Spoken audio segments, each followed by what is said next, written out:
All right, all right, all right. Good evening, and welcome to Africa 24. And my name is Mzalendo. Kama kawaida, we are bringing for you a very, very, very nice show this evening. I've got some very interesting topics, things that are happening in our country, and especially the power games that are going on.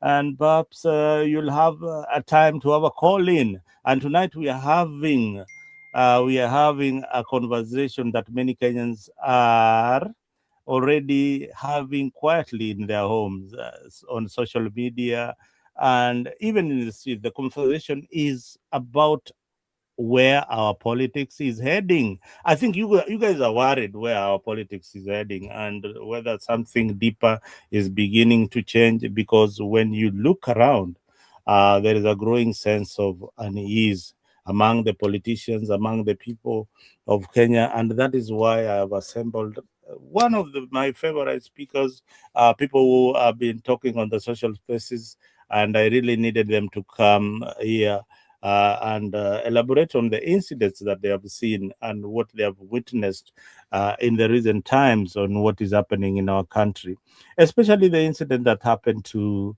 the senator for Vihiga. I mean, honestly, that is something that we need to discuss as Kenyans and look at it in all the perspectives.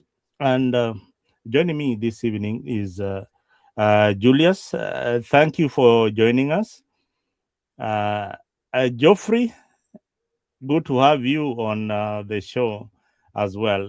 Gentlemen, welcome to Afrique 24. And some of you, this is the second time, first time being on this particular platform. Let me start off by telling you to introduce yourself. Maybe many people don't know you out there. Karibu sana, Julius. Thank you, Nick. And again, thanks for this opportunity to share a conversation on Mzalendo, Freak 224. Yeah. Uh, yeah. So just as you said, I'm Julius Okello. I live in Austin, Texas, but Kenya is still home. So apart from following the domestic politics here in the Mhm. U.S., we are also focused on what's happening at the home front back in 254. And Mhm. I'm hoping that today we'll be able to have a very good conversation. Uh, Probably kind of walk through some of the things that are happening right now and cover where our politics is taking us to, and what Mhm. are the chances that Kenya is going to realize this dream that Kenya has been hoping to realize since the days of Nyayo. You know, Yeah. because the Kenyans had a big dream, this big dream that was sold to so many Kenyans, ourselves included, about how Kenya is going to be a totally changed world. It will move very fast after, if only they could be able to remove Moi from power. You remember that song, yote yawezekana bila Moi. Yote yawezekana bila Moi. Yeah.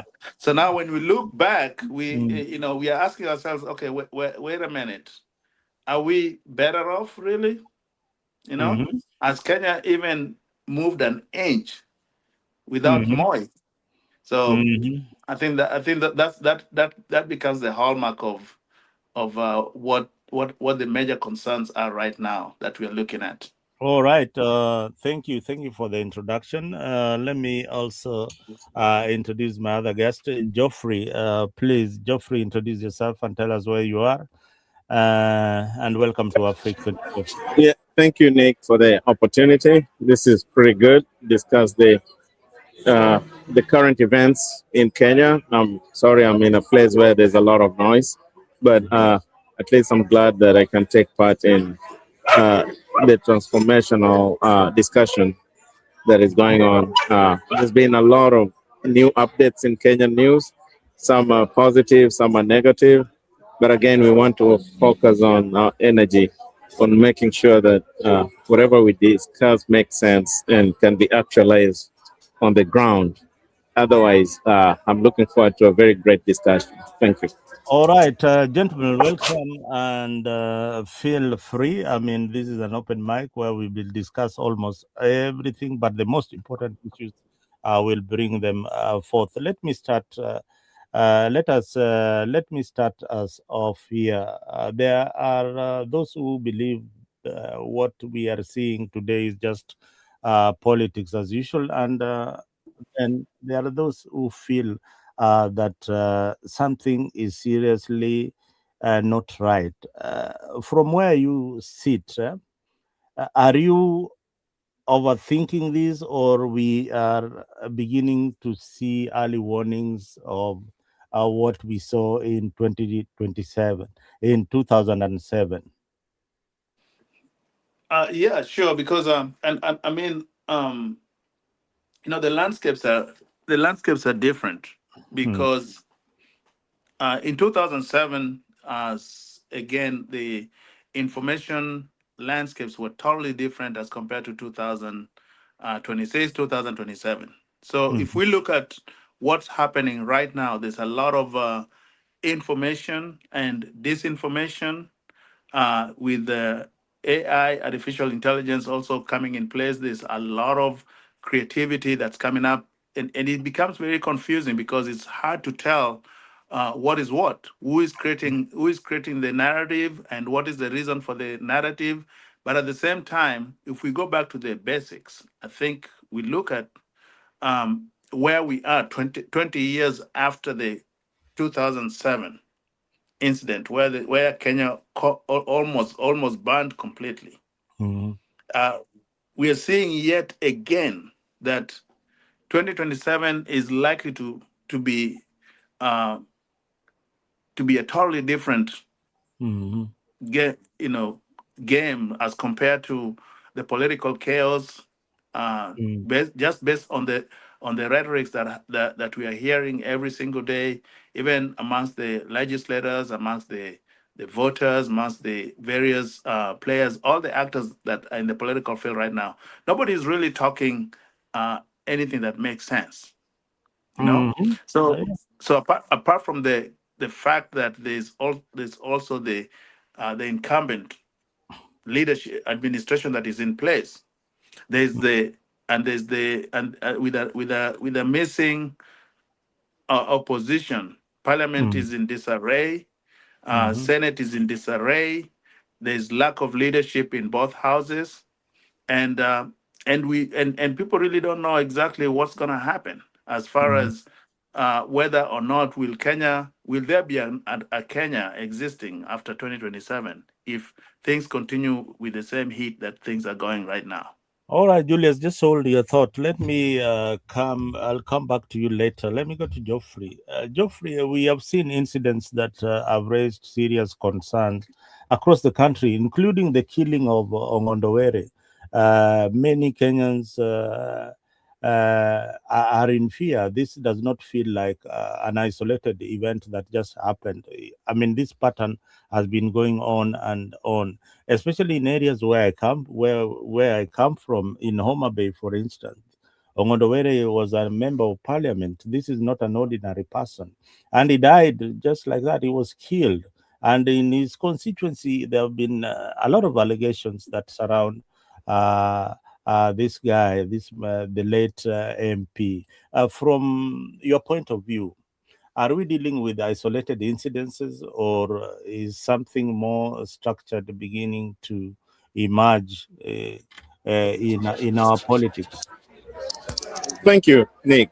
I think political assassinations, if you look at the history of Kenya, has Mm, been part and parcel of Kenya's DNA, right? mm, Uh, Political assassinations continue to happen all mm, over the world, uh, especially when people cannot practice competitive politics. So you find that political assassinations is really hard to know who to trust. Is it the person who wants to inherit the seat, or is it the opponent who mm, wants to beat you and cannot beat you? So mhm, that is an issue that I think it bites. It's like a blade. It bites both sides. I call upon the parliamentarians who pass the law to make sure that when they make those laws, that they also enforce those laws. By having police officers behind them does not mean that they themselves are protected against the goons and people who want to do harm.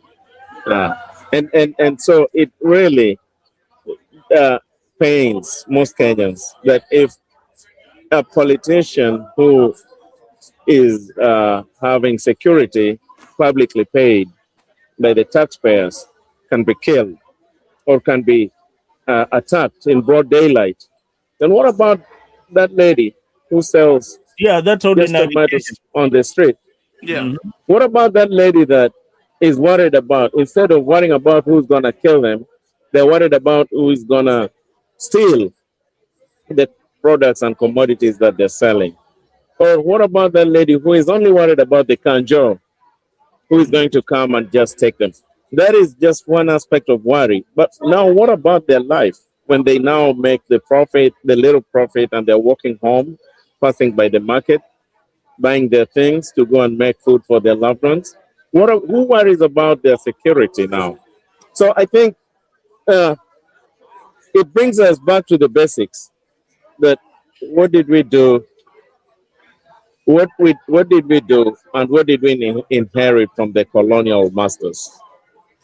Have we make it better for our own securities, or are we making it just as a formality to have a security force?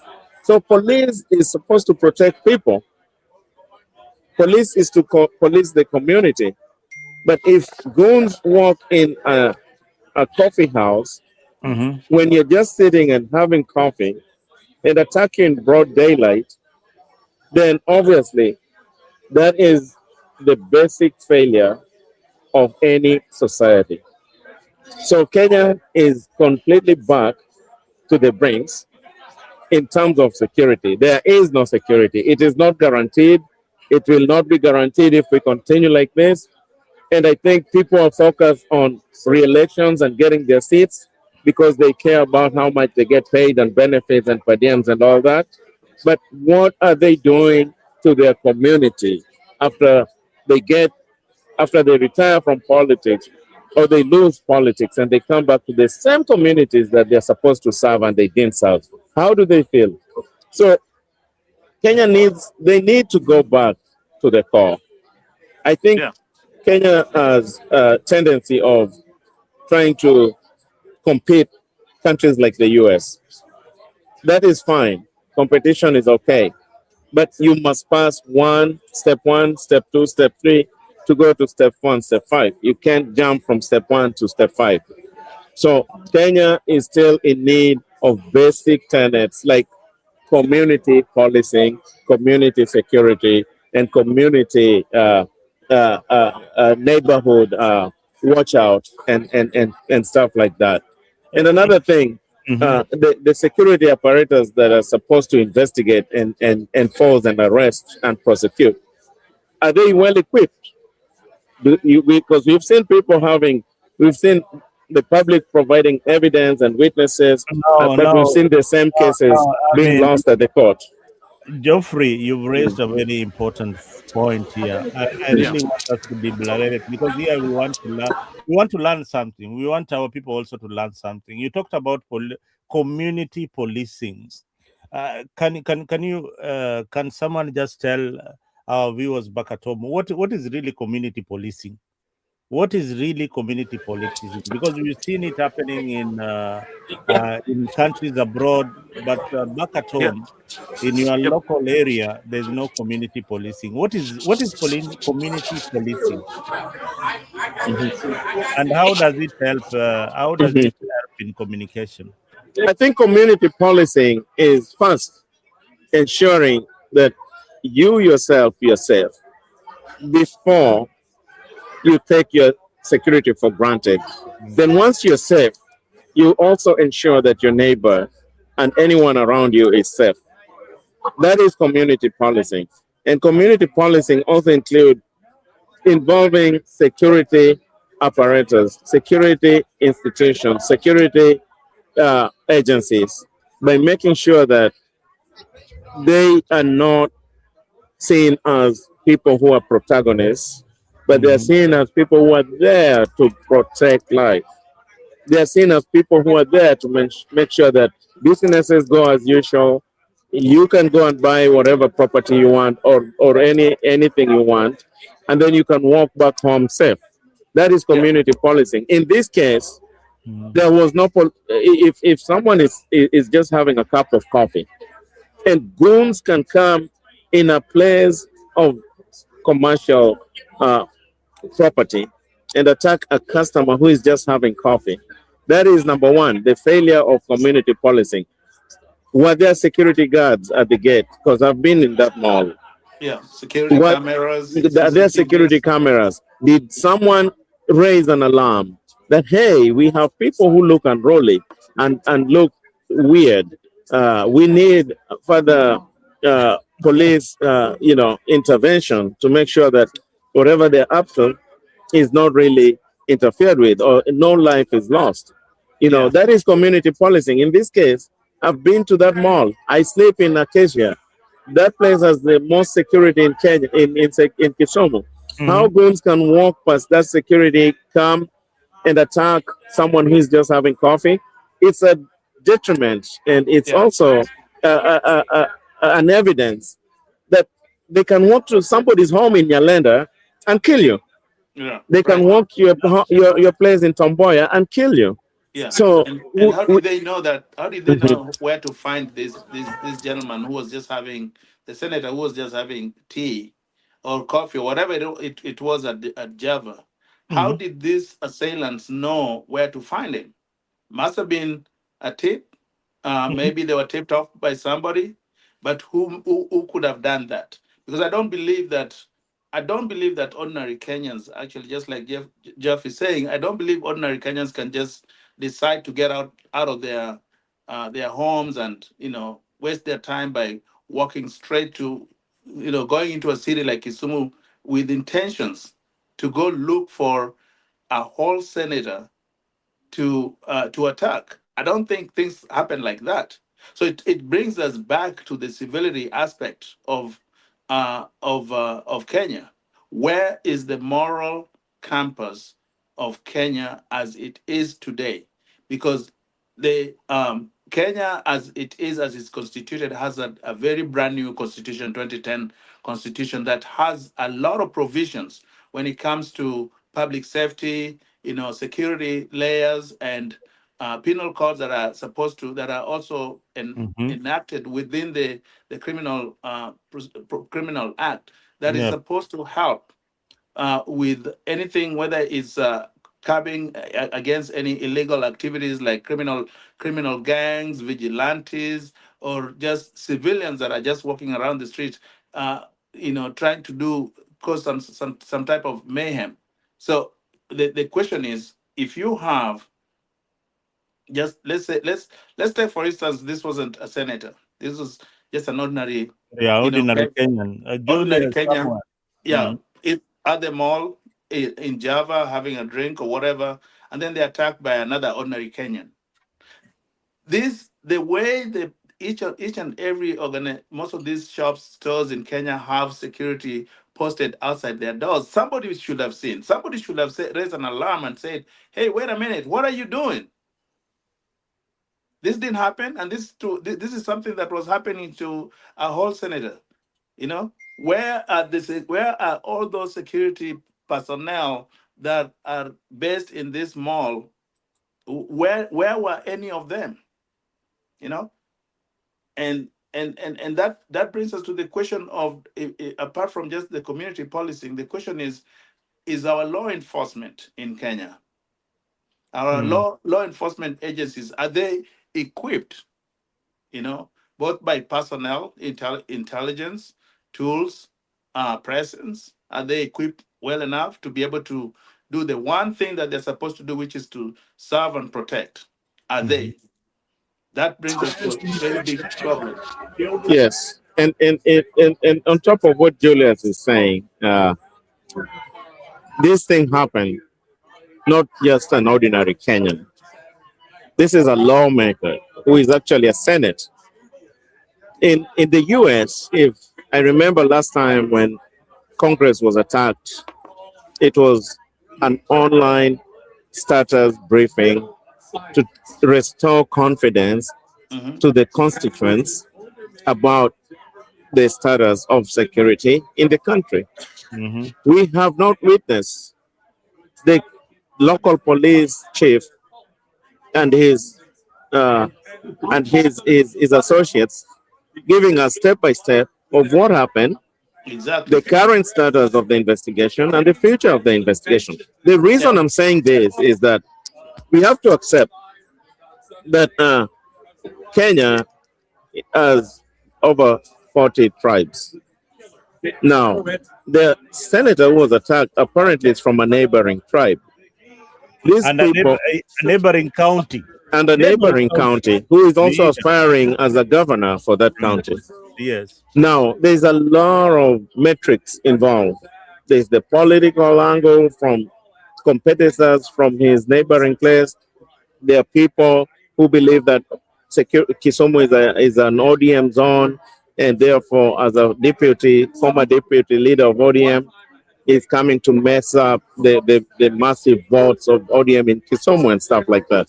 Mm. But the worst thing is that these are two neighboring tribes Yeah. who are intermarried and who Yeah. have a lot of commercial activities going on. What And are we doing to ensure that it is not about the differences between these tribes, but it's purely a criminal nature from goons that want yeah. to interfere with the life of a person? Yeah. We have to have a press briefing to restore confidence that this is not about who you and me versus you, like like that primitive experience we've had in Kenya. We've not Now, had the parliament led by the speaker, who I think was busy in a funeral somewhere, talking about what has happened to one of his legislators. We've not had the president of Kenya, who talks of security with his cabinet secretaries, and one still is permanent secretary for interiors who is in charge of security is from this region. He grew up in Kisumu. We've not seen them giving press briefing. So are they part and parcel of this goon for hire thing, or are they taking each other's life for granted? It's a question that is lingering on everybody's ear. Yeah. I mean, that But is but it. but Leaders but come in. Yeah, you wanted to say something. You have something yeah, burning. I wanted to touch on something that I think Jeff didn't just say the word there, but you see, like, when it comes to criminal activities, like, because this is a criminal activity, this was an attack against a senator. Mm. So let's look at it holistically. If a crime is committed, we want to look at the motive, you know, um, who stands to gain from the Mm-hmm. crime, Yes. and the perpetrators, who are they, what would have been their motive for committing that particular crime. In this case, the senator was not in any type of business that has been disclosed that you could say was could be the reason, motivating reason that would attract criminals to look for him, assail him, and actually attack him. So if we go back to that, then the police have to come up and tell us that, hey, gentlemen, on a press briefing, they have to hold a press briefing, and they have to tell us exactly what what is their game, how are they going to approach this. And first, we want to know what was the senator doing there, right? Is entitled to be in any place. Anywhere, the senator can Yeah. be anywhere. Yeah, the He's senator a can be Kenyan. anywhere. But Yeah. did he have any security? Did he have Mm-hmm. any company? If he did have any company, did the company witness what happened? Mm-hmm. Do they even have persons of interest? Has the Mm-hmm. police even issued out any be on the lookout type of alert something that can be elevated to the highest level of security alert, saying that, hey, this and that is happening in this particular area in Kisumu, and this Mhm. is what the law, the internal security interior department is urging Kenyans to be on the lookout, so that everybody can be able to come in as a community to help with the investigation, to find out who are these people, where did they come from, where are they hiding. We have not seen any kind of strategy leading us towards something that is organized, like a well orchestrated and choreographed plan that is going to actually give us some sort of outcome. And I'm not surprised, because we haven't seen that kind of execution in Kenya ever. We don't see it. You ask yourself, what is the role of the police? What is the role of DCI? When do they come in? What is the role of whichever agencies that are that are also part of the Interior Department? So it's very disturbing that these are things that Kenya is taking very lightly. But Mm. but then again, ask yourself, this Senator Osotsi, as was for the longest time, he was a deputy party leader of ODM. Kisumu is a very important base for ODM. Osotsi this senator has been to Kisumu back and forth several times, so many times, and you will not expect that anybody will be able to attack him just like that in an ODM zone. So what has changed? You know, since is it the ongoing wrangles between the two ODM factions that's causing that is that a reason for us to start looking at it and start suspecting? Okay, maybe the two factions are there's an issue. One is trying to go after the other, but I also don't think that is the only reason. Who could be pushing ODM to get into a fight like this one? There's so many variables, but these are important variables, and these are important leads that have to be followed. A good point, good point. And ladies and gentlemen, if you're watching us from home, these are guys who are working in the security sector. They really know what security is all about. That is why I'm letting them tell us exactly what the procedure that ought to have been done in this mantra, in this particular incident. Now, Geoffrey and maybe Julius will go first. You've seen from that particular incident, there have been politicians pushing rhetorics like, this is our zone, don't come here, we don't need you here, don't step in Kisumu. Personally, I've been into Kisumu, and I don't know how you guys survive in Kisumu. That is a town where I find it very, very difficult to stay, even for a minute. I feel like it is so insecure. I feel like Kisumu is a very, very insecure town. You don't even see policemen around. You only see people walking around, and I don't see even a police in patrol, apart from maybe at night once in a while. Uh, Geoffrey, Yeah, yeah.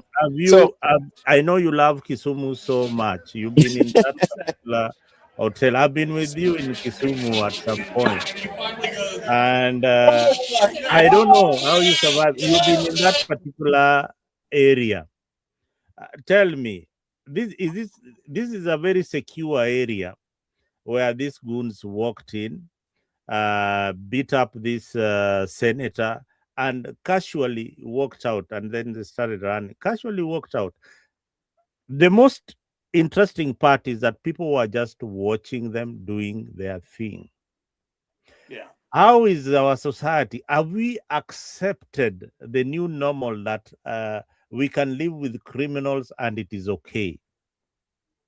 Well, yeah, I think let, first of all, I would like to get your mind out of that Kisumu has issues and stuff. No, in Kenya, I think Kisumu is one of the most safest and Ah, nicest places to go because number one, uh-huh. Kisumu is home. It's Dala. Mm, People of Kisumu, majority of the people of Kisumu are very nice people.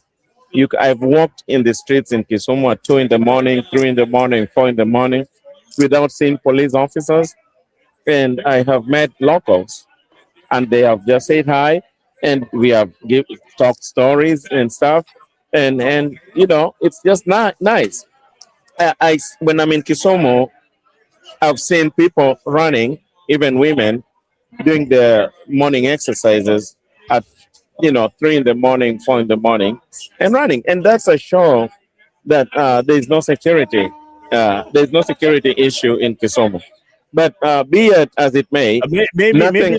Maybe there are gangs providing security. No, not really, not really, not Yeah, really. maybe there are gangs No, it providing is. It's. security.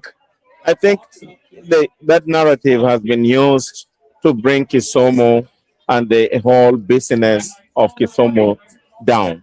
It's been politically used to show that Kisumu is not safe, and that's why Kisumu has been lagging behind. But I'm telling you, you go out in Kisumu, walk out at night, and do anything. Nobody cares. Nobody robs you. Everybody's minding their business, and they're very Yeah. nice. Yeah. So, coming back to that place in Acacia, Mm-hmm.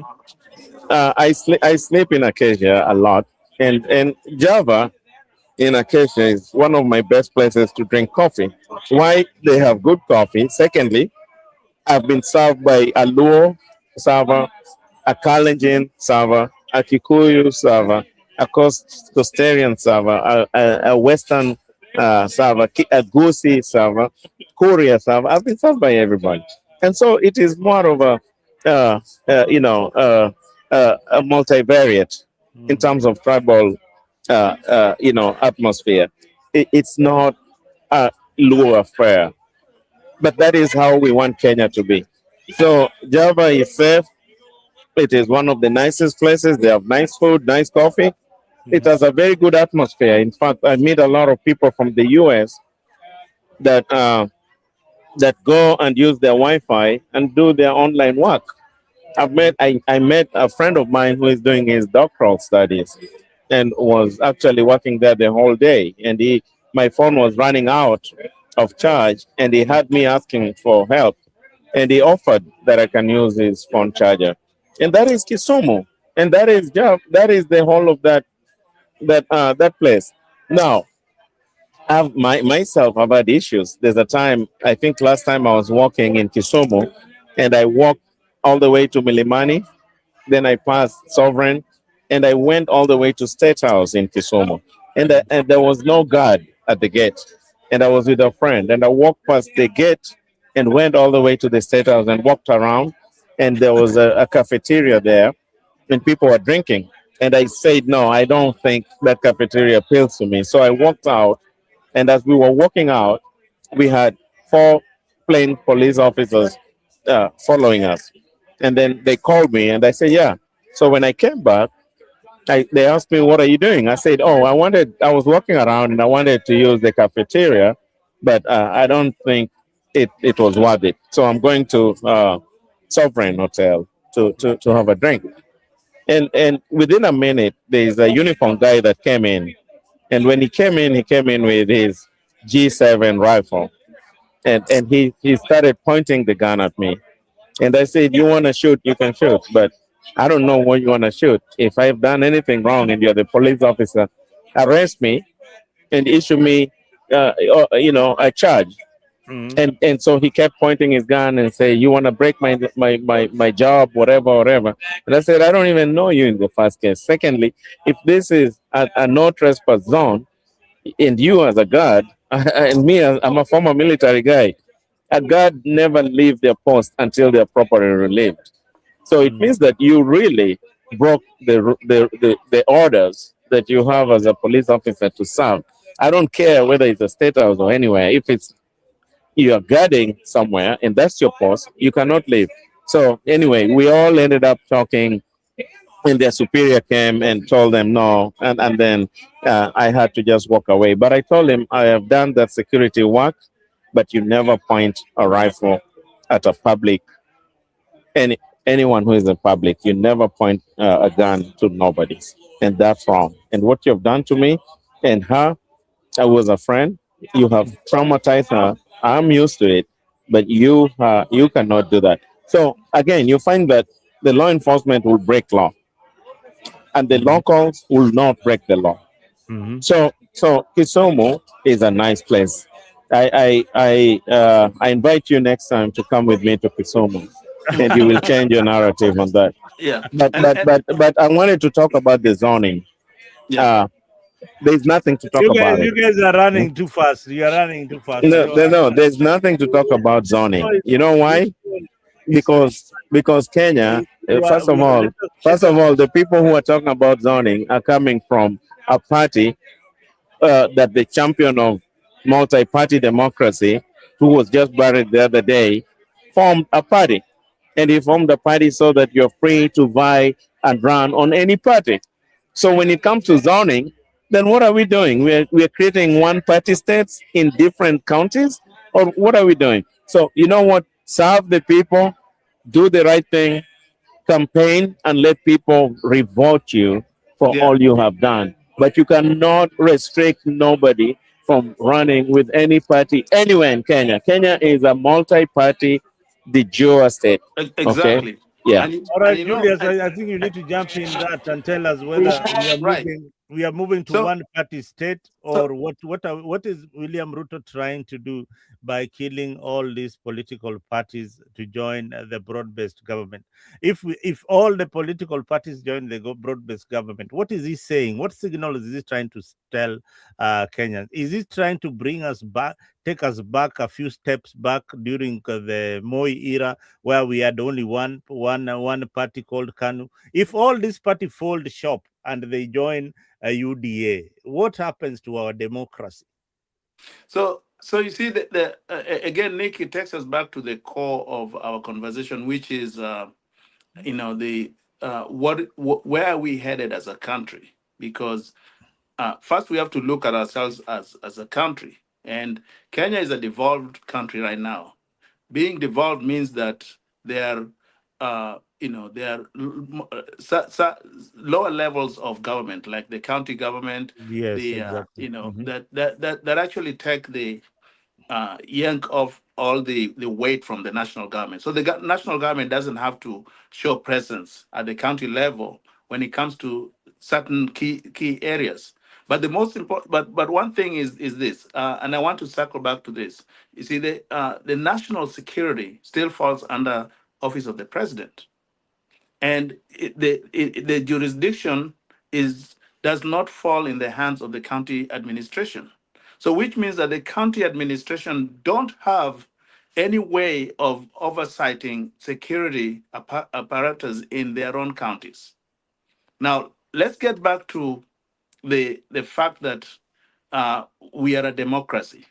You know, initially during before the repeal of Section 2A, which allowed Kenya to move from being just a de jure state and become a multi-party uh, political outfit.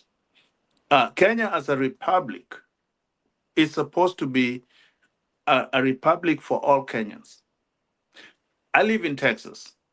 The state of Texas is slightly bigger than Kenya, and there's one governor with a small assembly, that actually runs the whole state.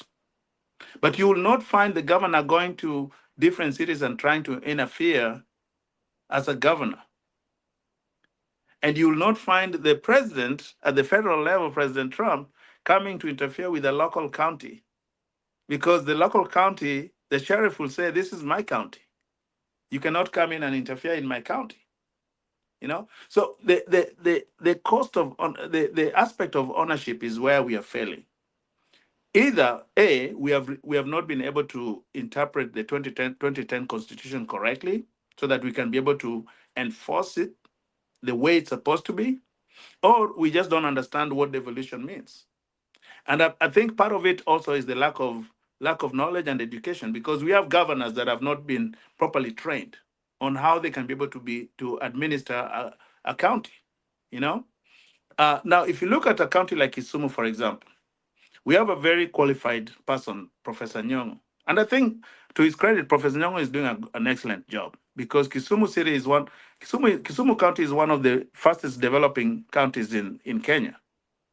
And and I think that when you look at what is the Nyong'o strategy, when it comes to maintaining the county as a safe county, and Kisumu City itself being the capital of that particular county, being one of the safest cities for tourists to be able to visit, I think he's done a tremendous job. There's a time that he even uh, participated in the launching of that Engage platform, where people could come up and talk about their experiences in Kisumu, you know? And because of that, that tells us one thing, that Kisumu, Homa Bay, all these cities, Migori, these are not violent people, you know? The violence is not coming from the people. These are people that the violence is being brought to these people. But the question is, who are the enablers, who are triggering this violence, and to the point where now they're talking of, oh, if you are a politician and you're not speaking the same language, you're not on the same playbook with them, then you're deemed as an enemy. That there lies our problem, because Kenya is supposed to be a democracy, a multi-party democracy, which means that if you belong to Jubilee, for example, you belong to UDL, you belong to whichever party it is, you can be able to, you can travel to any part of the country and talk politics, or even play your politics without any concerns about your security. You should be allowed, as long as, of course, if you're going to mobilize a large crowd, then you need to notify the local law enforcement, or just for public safety, just in the event that maybe some people can come in to disrupt your meeting. But there should be no reason for anybody in Kenya to say that this is a place that belongs only to us. When you say to us, are you meaning us as in terms of your party, or us in terms of your tribe, or us in terms of your Kenya as a whole? You know. So my take on the zoning part, again, I share the same sentiments with Jeff, because uh, uh, you cannot say that one particular constituency or region only belongs to one particular party. No, every single party, regardless of how many political parties are licensed nationally, they should be able to have the freedom to go to any particular county, any particular ward, any particular district, and actually participate in any political competition that is going on. We should not hear any MPs talking about zoning, because MPs or senators or MCAs, these are conflicted people. They're conflicted in the sense that they will be talking for their own self-interest, to protect themselves. They will not be talking for the best interest of the country, of the people. And I think that's one thing that we as Kenyans actually have to go back and enforce that, because accountability and responsibility, those are two things that must go hand in hand. We don't want a situation where the police are coming in. I mean, politicians are coming in and dictating to Kenyans the direction that Kenya needs to take. No, this is a public participatory strategy. Every single Kenyan has a right to say, where do we want our politics to go? Not some merely elected member of parliament or senator or member of county assembly or a governor or a president should be able to dictate to any Kenyans what they really, how they should be able to play their politics. Their job, which Kenyans have given them the mandate for, is to ensure that public safety becomes key number one. Every Kenyan should be able to feel very comfortably, free, and secure, whichever area they are, to that they're not going to be attacked by some hooligans or some goons from nowhere, if just because they're sitting in a Java coffee house and enjoying their drink, or just even relaxing. Somebody shows up from nowhere and they attack you for no reason.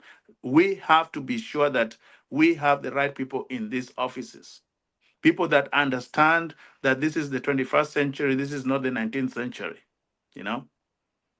All right, all right, all right. Thank you for Yeah, that. on the contra, in addition to what Julius is saying, Yes. is that yes, they want to talk about zoning. That's fine. Everyone wants to protect their seat, right? Nobody wants how do you say, a competitive run because they don't want to probably lose their seats. But what we want to know is that they were recently talking about re-electing the president, two term. They need to be telling us what is it, what is it for the local people, the most vulnerable people in the community, the Yeah. illiterate people, the ignorant people, and maybe the low earners. Students, What is you know. this, and the students? What is it that the re-electing a president is going to change or transform their lives?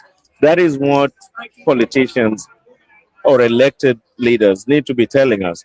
We don't want to hear that, oh, I don't zoning. I don't know why, even where they come with this word zoning. I don't think they even understand, first of all, what zoning means. Well, they're copying it. You cannot politically zone a country. A country is don't they say? I always hear them saying, His Excellency, the President of the Republic of Kenya. Do they understand the word republic? Republic means it's a one unitary state. And Exactly. therefore, when they want to zone a republic, are they zoning it selfishly and creating these words for illiterate people? Because I'm seeing these things online that zoning, zoning, zoning. I don't think it is the right use of the word zoning. Mm-hmm. What they need to talk about is what is it in the pact of ODM and UDA in re-electing Ruto, because re-election of Ruto is re-election of Ruto. It's not re-election of an MP, an MCA, a governor, or a senator. Everybody must tell people the way they're singing this chorus of two-term re-electing Ruto, they need to sing for us a two-term chorus for re-electing them. Because what do they do for people on the ground? Yeah. And what did they do for their oversight role, which is the major role in Parliament? What bills did they introduce? And how did they, become safeguards and watchdogs and Right. custodians of their constituents in the National Assembly to protect people from excesses of the executive, abuse of the public resources, and also public theft from public coffers. That's what we need to hear from MPs, because this is a political position. It's not, first of all, it's not permanent and pensionable. I hear that they're now pensionable. When you're going into politics, you're going into politics to serve people and get paid for what you're doing, and after that, get the hell out. You're Yeah. not going to retire and get pension from politics. That has ended when their leader died, because their leader was stayed in power forever, stayed as a politician forever. I think the new Kenyans, the young people, and Mm-hmm. even us, we believe in progressive leadership. Do your term, get tested. If you can deliver, Get out. go for re-election. And if you don't win, go back home. Do your things. Let Yep. the next person who wins move on, because you were given a chance and you failed. Like now they have failed. Yeah. So, in other words, the word zoning, I urge all Kenyans, even those who are illiterately or ignorantly using that word, to stop using that word. Yeah. As a scientist, it is a wrong word to use, and it's not applicable politically. Everyone must fight their own. Now, one of them said the other day, "Oh, even in the U.S., there's Well, Kenya there's is not the the red US. state and the greens and the blue state." Well, even the blue state have Democrats running against them. The red Exactly, state had exactly. blue state people running against them. There is no word like red zoning and blue zoning. So please desist from using that word zoning. We are tired of using important words for political selfishness. People Yeah. need to tell us what is in the pact between UDA and ODM that is going to help someone right now in Homer Bay who did not get medicine is in the hospital. The doctor was not there.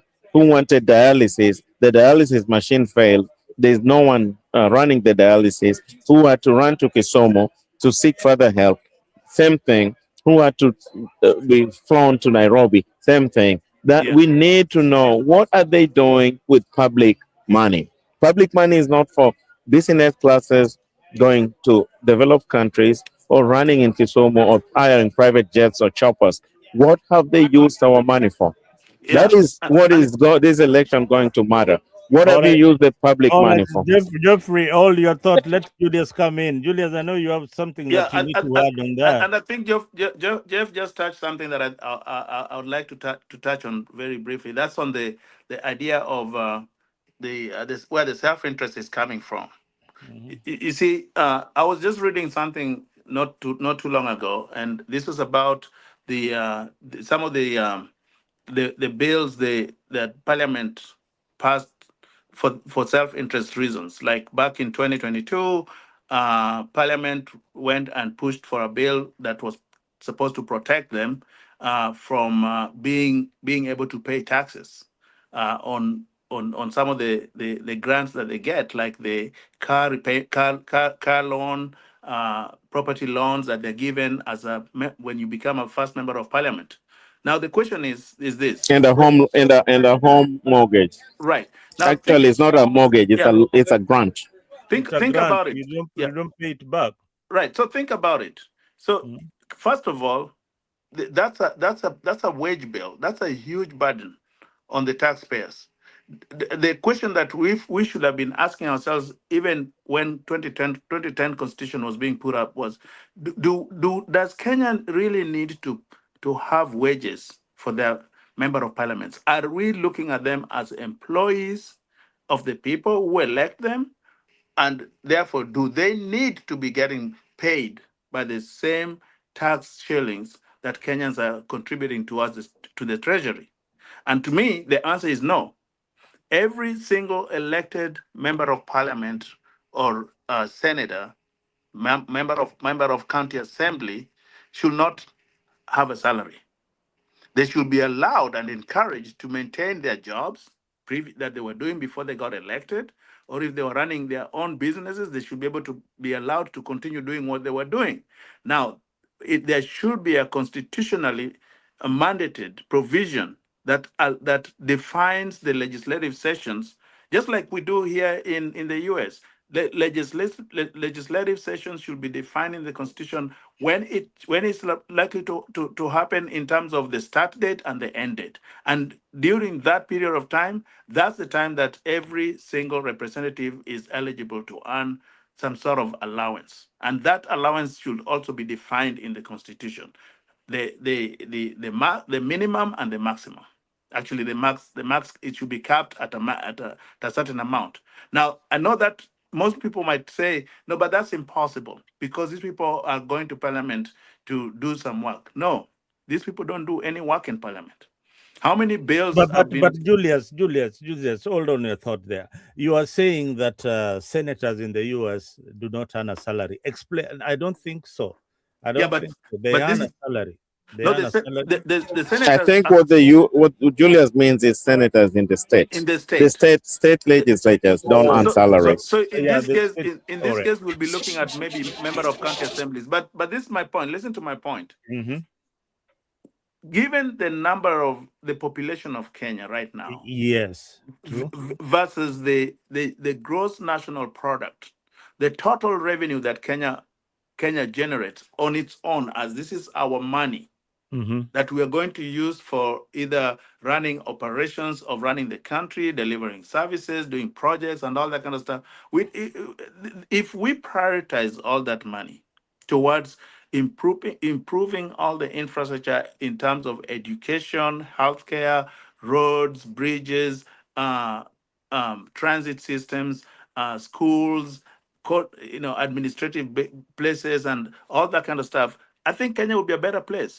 What if we took that money that we are paying MPs uh, for every single month? MPs, some of them don't even show up in parliament to debate or even to go through bills. A lot of them don't even read. and they don't have a way that they're accountable to their own constituents to show that, hey, this is my contribution towards this particular bill. They don't even hold town halls, Nick, even to explain to their own constituents that, hey, this and that bill has been proposed. This is the background to this particular bill. This is how this bill will be able to help you guys as my constituents. They don't have those kind of educative sessions. So why are they being paid? Why is an MP, say, for example, being paid, or a member of county assembly being paid, and there's not a single bill that has been raised in the county assembly by any member of county assembly that is going to help the constituents? Why should they be paid? So when we look at where everything is going wrong, that's the genesis of where things are going wrong. And I think that as constituents, we need to re-engage and come up with a new strategy on how we can be able to claim ownership of our legislative process in terms of how do we participate? Who do we elect? When we're electing somebody, what are we looking at? Are we looking at how loud that person can talk, or how much that person can dance on a podium, or how much that person can yell? Or are we looking at somebody that's informed, that somebody that seems to be can resonate with the voters, and also understands the core issues that voters are going through every single day, like the kitchen table type of economics, in terms of how much is what's the cost, what's the affordability rate for cost of products that they buy every single day from the markets, school fees, healthcare costs. When you take your patient to a hospital, do you have the money? You know, and all those services that they're being told when you go to a hospital. Do you know what happens first? When you take a patient to the hospital, even before the doctor sees that patient to try to diagnose what the symptoms and what could be the root cause, they're already giving you a lot of headache by telling you, oh, go get for us this scan, go get for us this scan. And these scans, you have to pay for them. Why aren't the hospitals having well-equipped radiology centers where all these scans are easily available? Why should we promote individualized private entities running radiology services, and patients are being referred to these places? By the time the patient, an image is brought back to the doctor translates it, the patient is already dead. Very sad. Very, Yeah, very and sad. these are things that are not being addressed by the member of county assemblies. The governor does not talk about these things, and there's not a single person. I'm told that county governments also nowadays have people that they call themselves ministers. What is the role of a minister in a county government? What do they do? Because There's a where you come from, there's a minister for mining. Yeah, what do they do? Yeah, why do we need a minister for mining? Why do we need a minister for even education or healthcare? So there's a lot of waste. If I was to go to Kenya, let's say, for example, if I was to go to Kenya and just consult on how we can be able to transform that country, there's a whole lot of things that I would just be able to push on the side and say, this, we don't All need right, this. all right. Julius, you are the governor. I'm giving you a minute to tell me. You are now the governor of Oma Bay. Nick, Please. let me add something. Yes, that's So something. we are talking about paying them salaries. In the United States, the U.S. Congress and the U.S. Senate pay salaries because if you really log in Congress, you actually see House of Representatives and senators in the House debating issues. Contrary to you log in Kenya, you find normally 4 senators. 4 senators, unless there And is. when you go to parliament, normally 3 or 4 members of parliament. Yet, they spent a lot of money to make some nice, fatty, ugly seats for them. Now, no. These people, this guy's got to be voted out, man. They got to go. Yeah. They gotta go. I mean, look, where I These find. guys get fat paychecks and don't attend parliamentary business. Are you kidding me? Yeah.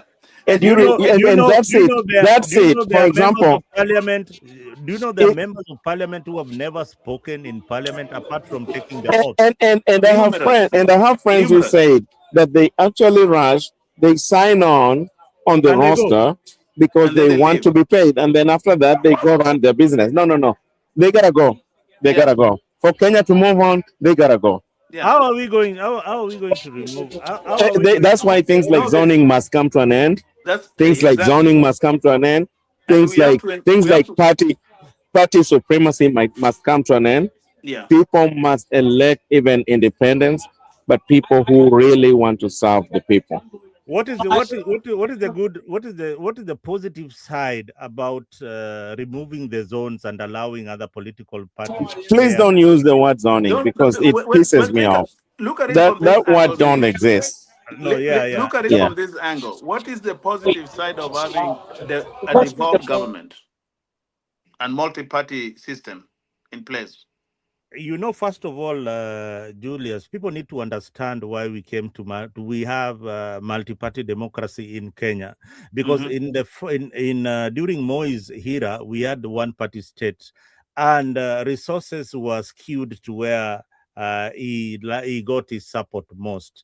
Right. Now, so the political players then were thinking, and they said, okay, fine. People like Dr. Crispin Mbai, who wrote the chapter of the great son of Omabe, who wrote the Hmm. chapter of On devolution. devolution.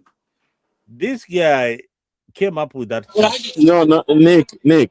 The evolution was not to devolve political parties to Wait, the wait, village. wait, The wait, wait, evolution was to wait, devolve wait a minute. executive power from the top to I the local people. Let us know. Let us have a no, distinction. listen. No, That was let's the have a distinction you between know. devolution and political party. Political party is to represent the people.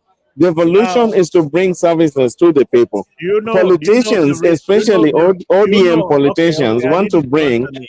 Do you the know the wrong reason why Mbai terminology. was killed? Do you know why he was killed? Mbai was killed. Do you know the reason why Dr. Mbai was killed?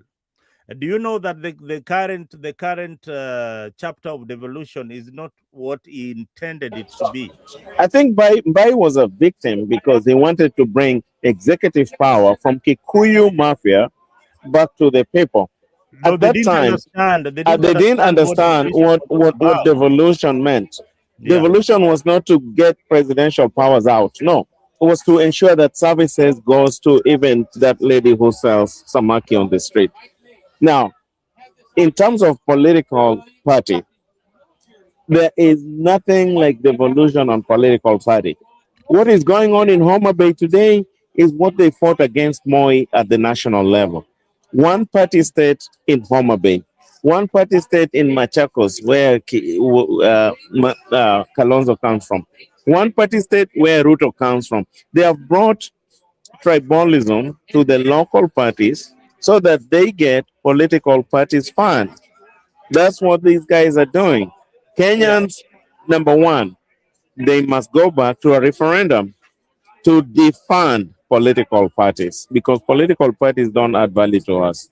Secondly, to stop the issue of this is ODM zone, this is this. So anyone who is not from ODM zone should not run, or if you're in an agreement with ODM, you should not run. No, that is wrong.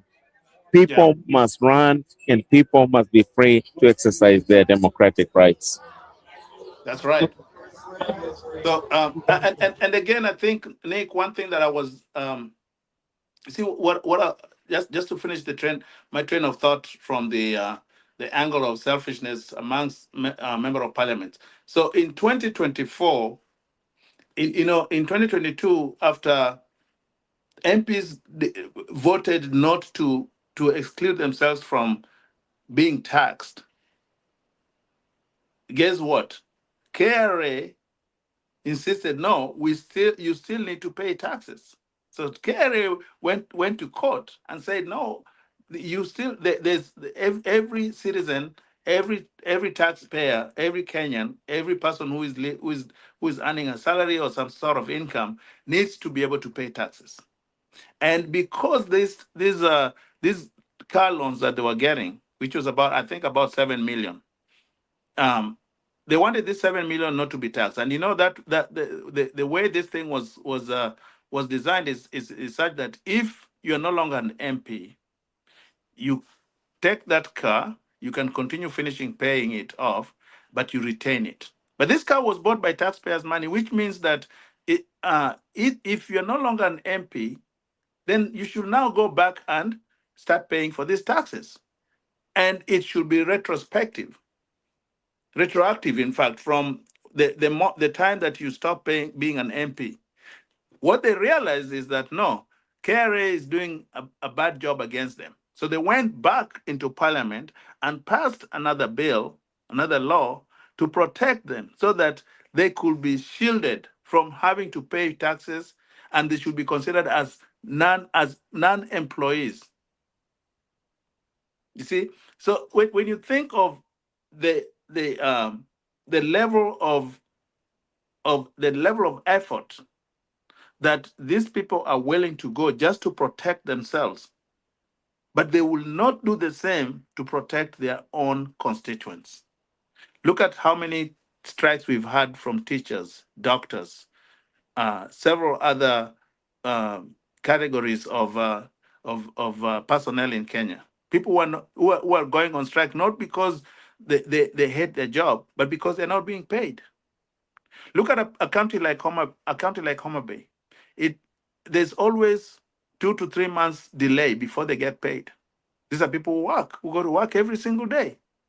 There's zero accountability. So when we say MPs do not deserve to be paid because that is putting a huge wage bill on the taxpayers, we know what we're talking about.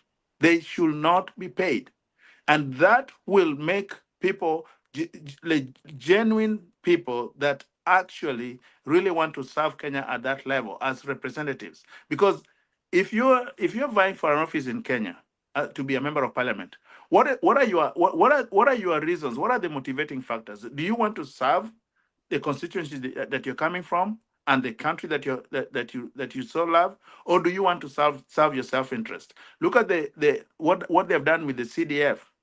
How many constituencies are benefited from CDF? Very few. You know, you can find a constituency in like Homa Bay, for example. Let's say Homa Bay town.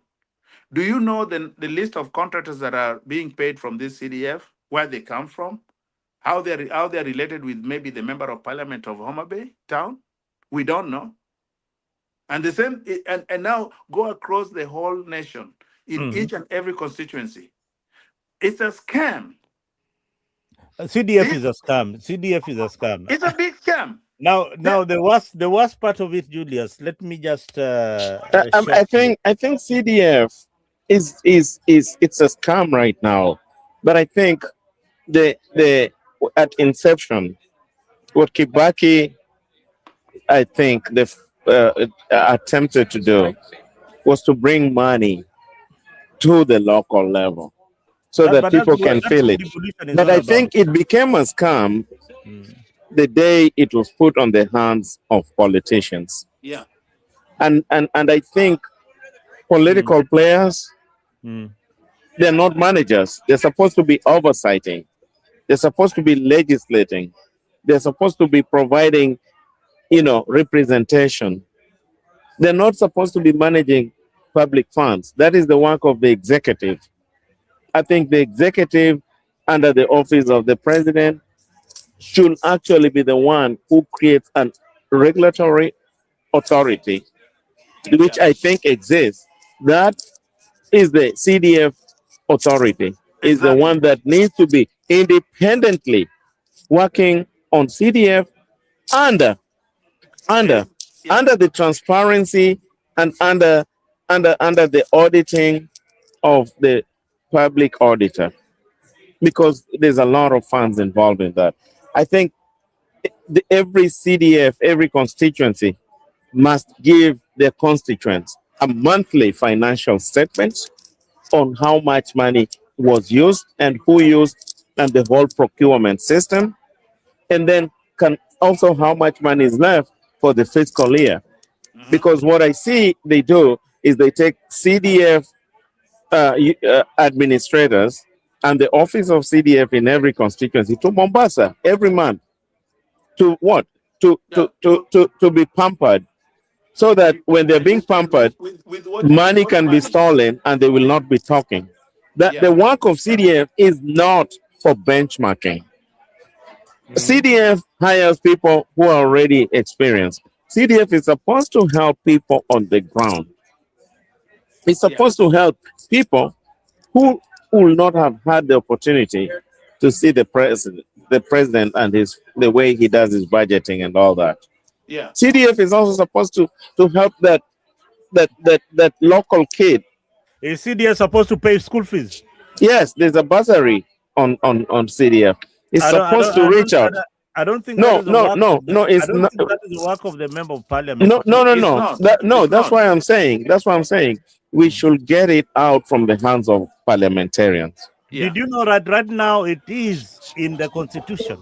No, There's no way it of is in taking the it out. constitution, but they are trying to delineate it Yeah. from parliamentary, responsibility.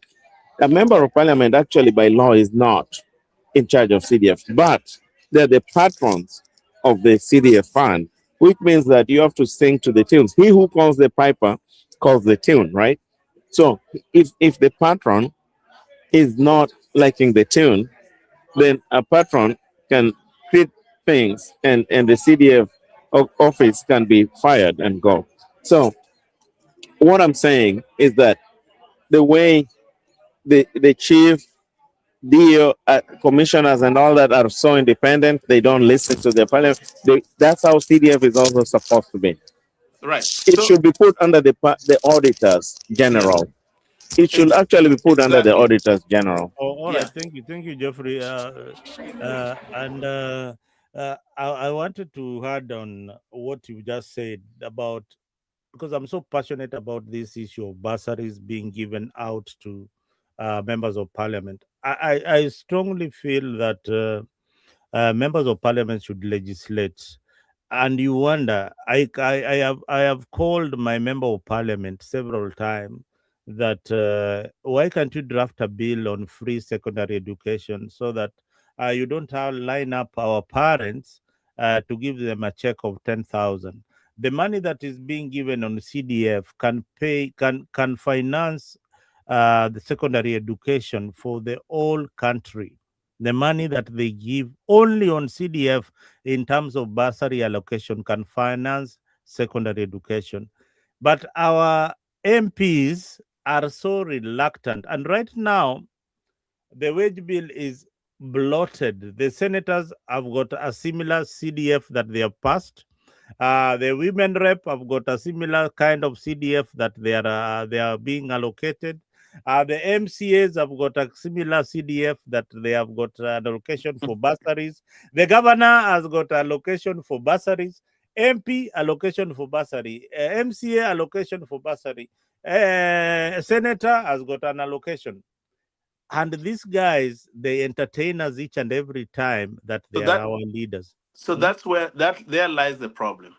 because there lies the problem Can because all of these because people have got allocations? because they're looking at CDF not as a constituency development fund, but they're looking at CDF as a source of revenue for them, for self-interest. Now let's circle back to again regulations. So Mhm. Geoffrey said something to do with having a process in place that ensures regulatory measures and Mm, compliance. mm, CDF can continue to exist. It's a good idea. The thought is good. But CDF should not have any way and means of handling cash. This should be handled by either the National Auditor's Office or the Comptroller of the County Comptroller's Office, if there was an office like that.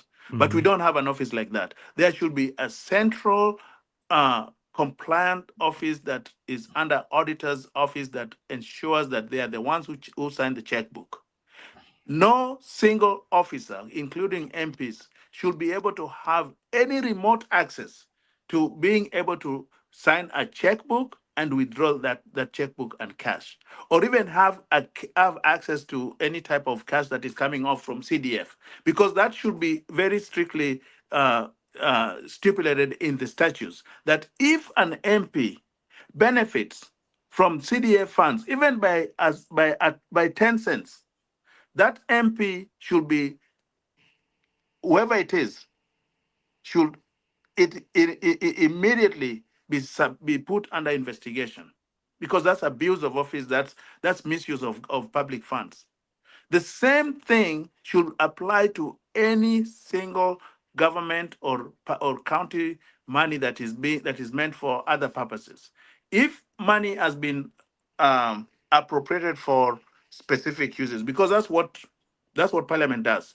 Parliament is the one that holds the checkbook. So once Parliament passes the appropriations bill, and that appropriations bill is sent to various ministries and various and counties for whichever allocations that are going, that money should be used for the intended purpose. If you want to use it for something else, then you have to go back to the original source, which is Parliament, and give a convincing reason why you want that money to be appropriated for something else or allocated to something else. But that is the problem, because you find like maybe money was allocated to pay salaries for county employees, and then maybe the governor and maybe their team decide, oh, let's take this money and use it for something else. And let's not pay salaries right now because that is not important. So now employees are going without pay, and you're using this money for some other use which it was not intended for. And maybe that particular use was not even in the list of the appropriations. So which means you're really abusing the law. Why are we not having those kind of restrictions? We don't have those kind of restrictions because there's no accountability. There's nobody's taking ownership. So when we come back to restructuring and transforming Kenya so that Kenya can be a functioning state, we have to go back. Singapore. We are right. We Singapore. have to go back to the basics. We have to ensure that we have laws in place that are very harsh when it comes to misappropriation or even theft of public resources. And that includes even using government vehicles. If you use anything that belongs to the public, and you're using it for any other use other than the intended use, then that automatically puts you in jeopardy. That should be from the very same junior employee of government, both county and national, to the very top at the president level. Now, before we wind up, there's the top story that is happening in our county and in Kenya right now. We started with the story of Osotsi being beaten up in Kisumu. Now, we have got a situation that is happening in Homa Bay where there is a rift between Raymond Omollo and leaders like Babu Owino, Gladys Wanga, and all that. And this goonism that is being sponsored, people are saying that most of these goons are sponsored by political players, like the ones that attacked Osotsi. They must have been sponsored and protected by a political player. What is your thought in this? I mean, should these political players be arrested? Because these goons were throughout the country, they are sponsored by the politicians who are either in parliament or in the Senate. We have seen them even coming on TV and saying that you demonstrators, if you step in the city, we are going to deal with you. These are goons that the government have tolerated for so long. What is your take on that, Geoffrey? I think it starts from where Julius was talking about managing our financials. I think politicians have a lot of money. They have access to CDF. To CDF. They have access to per diem. In fact, when they travel, one was saying the other day when they travel to the US, they get $1,000 a day, right? $1,000 a day. which I was a senior government U.S. government officer.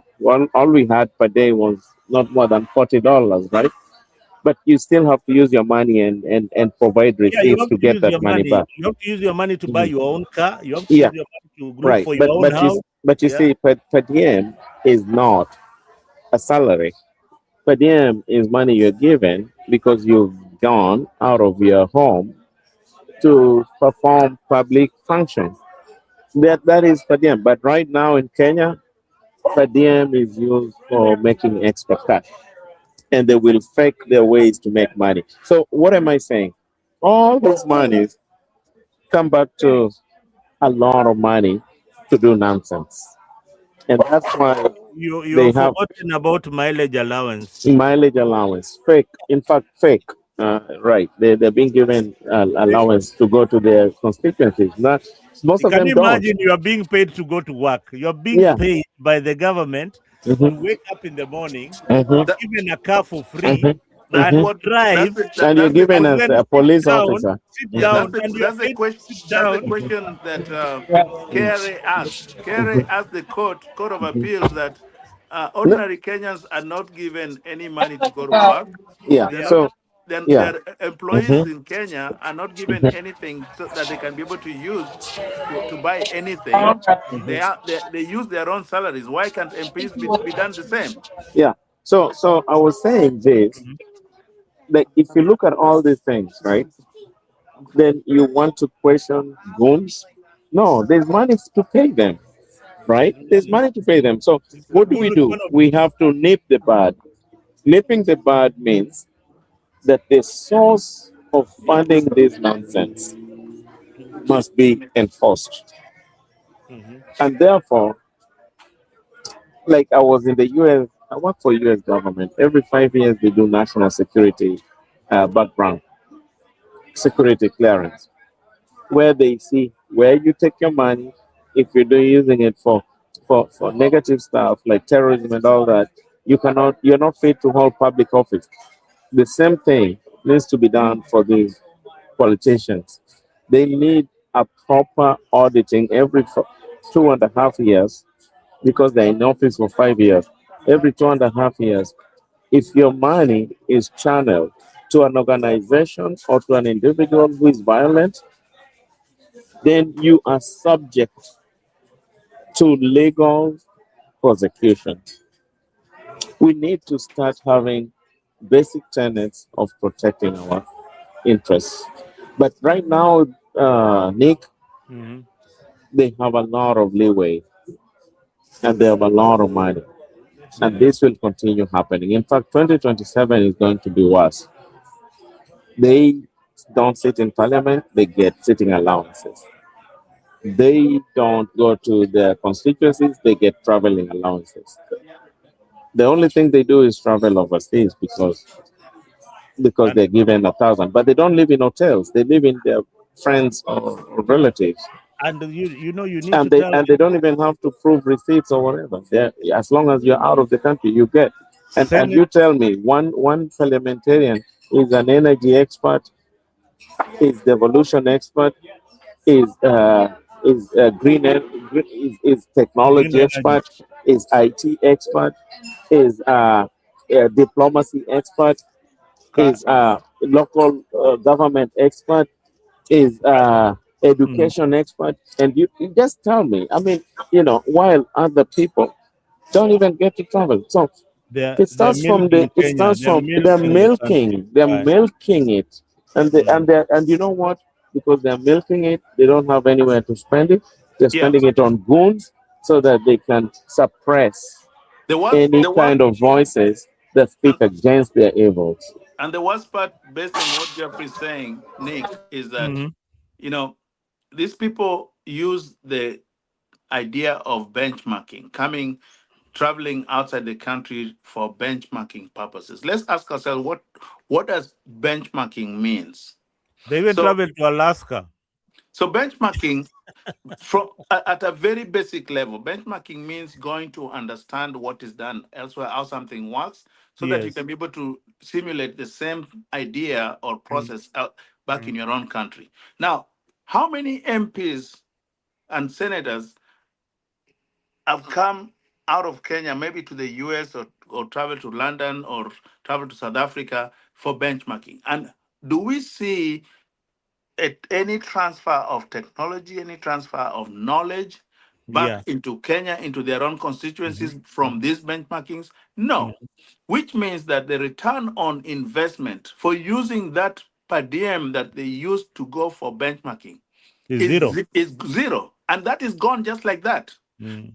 At that particular time, when an MP comes to the US, maybe stays for about 4 days or let's say 1 week, Mm. there that is $7,000. Mm. $7,000 if you multiply Kenya at a flat rate maybe of 100 shillings a dollar. So that's about 7 million. 7 million shillings that an MP has spent. Maybe 8 million, 9 million there. Right. Now, tell me, what could that 8 million, 9 million have done to that constituency if that Buy money was 3, 4 dialysis machines. correct? So, so the question is, why aren't Kenyans the constituents asking these questions? Let me answer you. Let me answer you that very, very fast.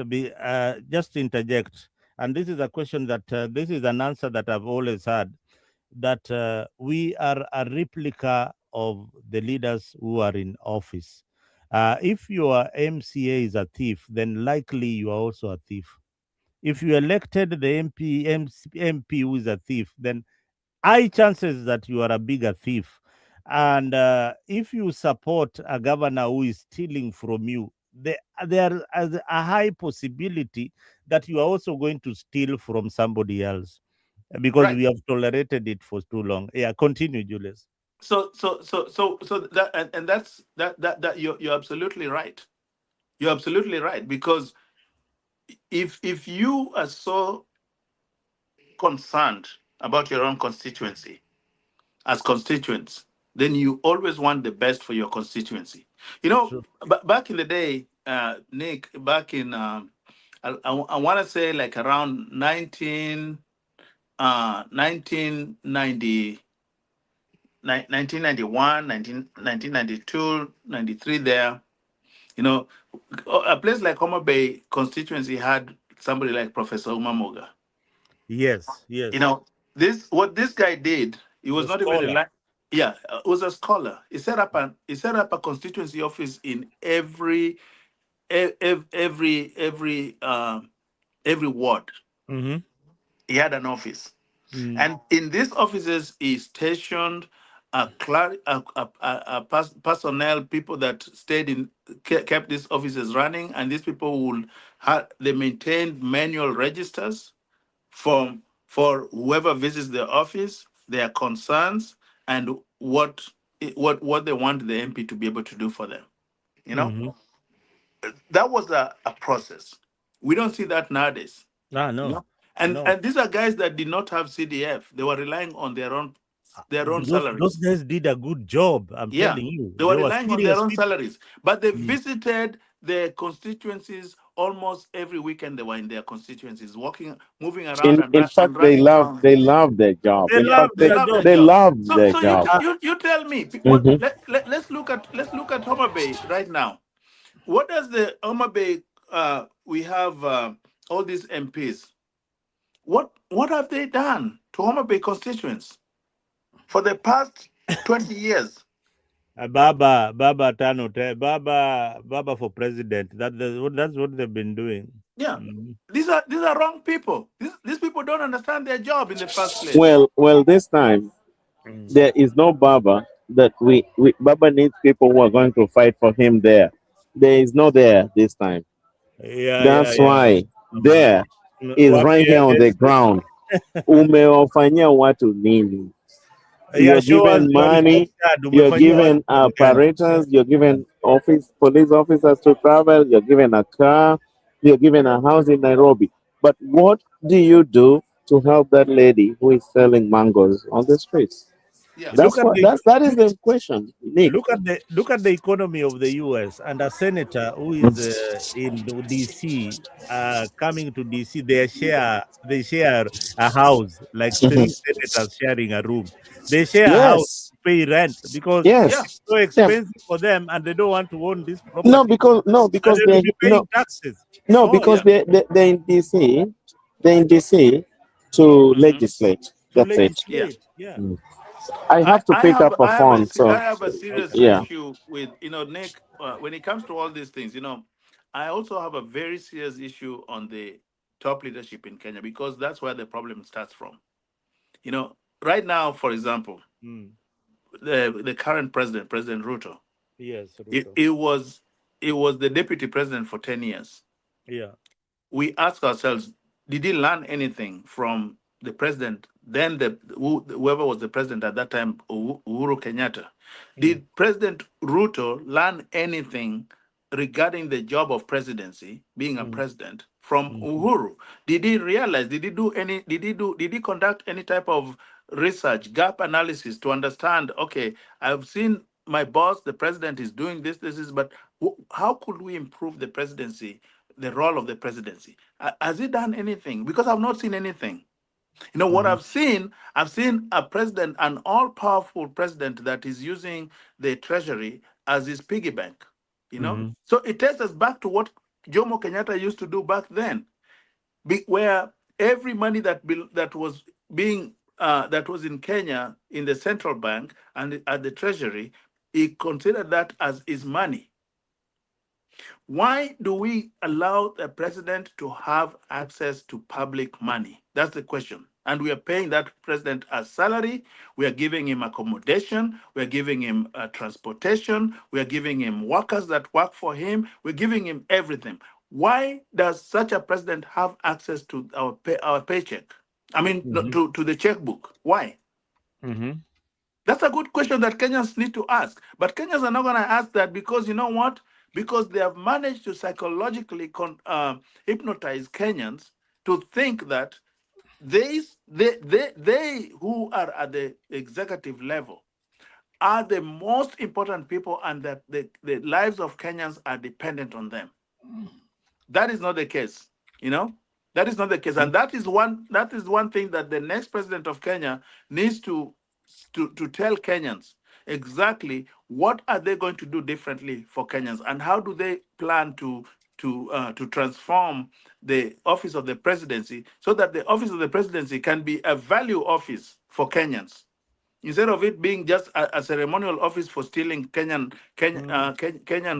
Kenyan money and land and resources and assets, and everything is being taken by whoever holds the office as the president. You know? Yeah, you are right. You are just hold on a second. You are right, Julius. You are very very right about the Kenyan position and the kind of leaders that we want. But there's one question I always ask myself, and I ask the audience as well. Mm. Guys, I can see you are watching us from Tembei TV and Africa 24 and Tembei Express and True TV. Thank you very much for tuning in. Thank you for loving the conversation. If you've not subscribed to Africa 24, please do so that we can have these lovely speakers each and every time, once in a while, on this channel. Thank you for your support. Thank you for your likes. Go to my page, Freak24, subscribe, like, share. Anything that you'll do will take us a long way. We've As we wind up this conversation, Julius, a lot is going throughout in my mind, and I'm tempted to ask you one important question that I always ask my guests when they come to this show. Who is your ideal presidential candidate from the lineup that we have right now?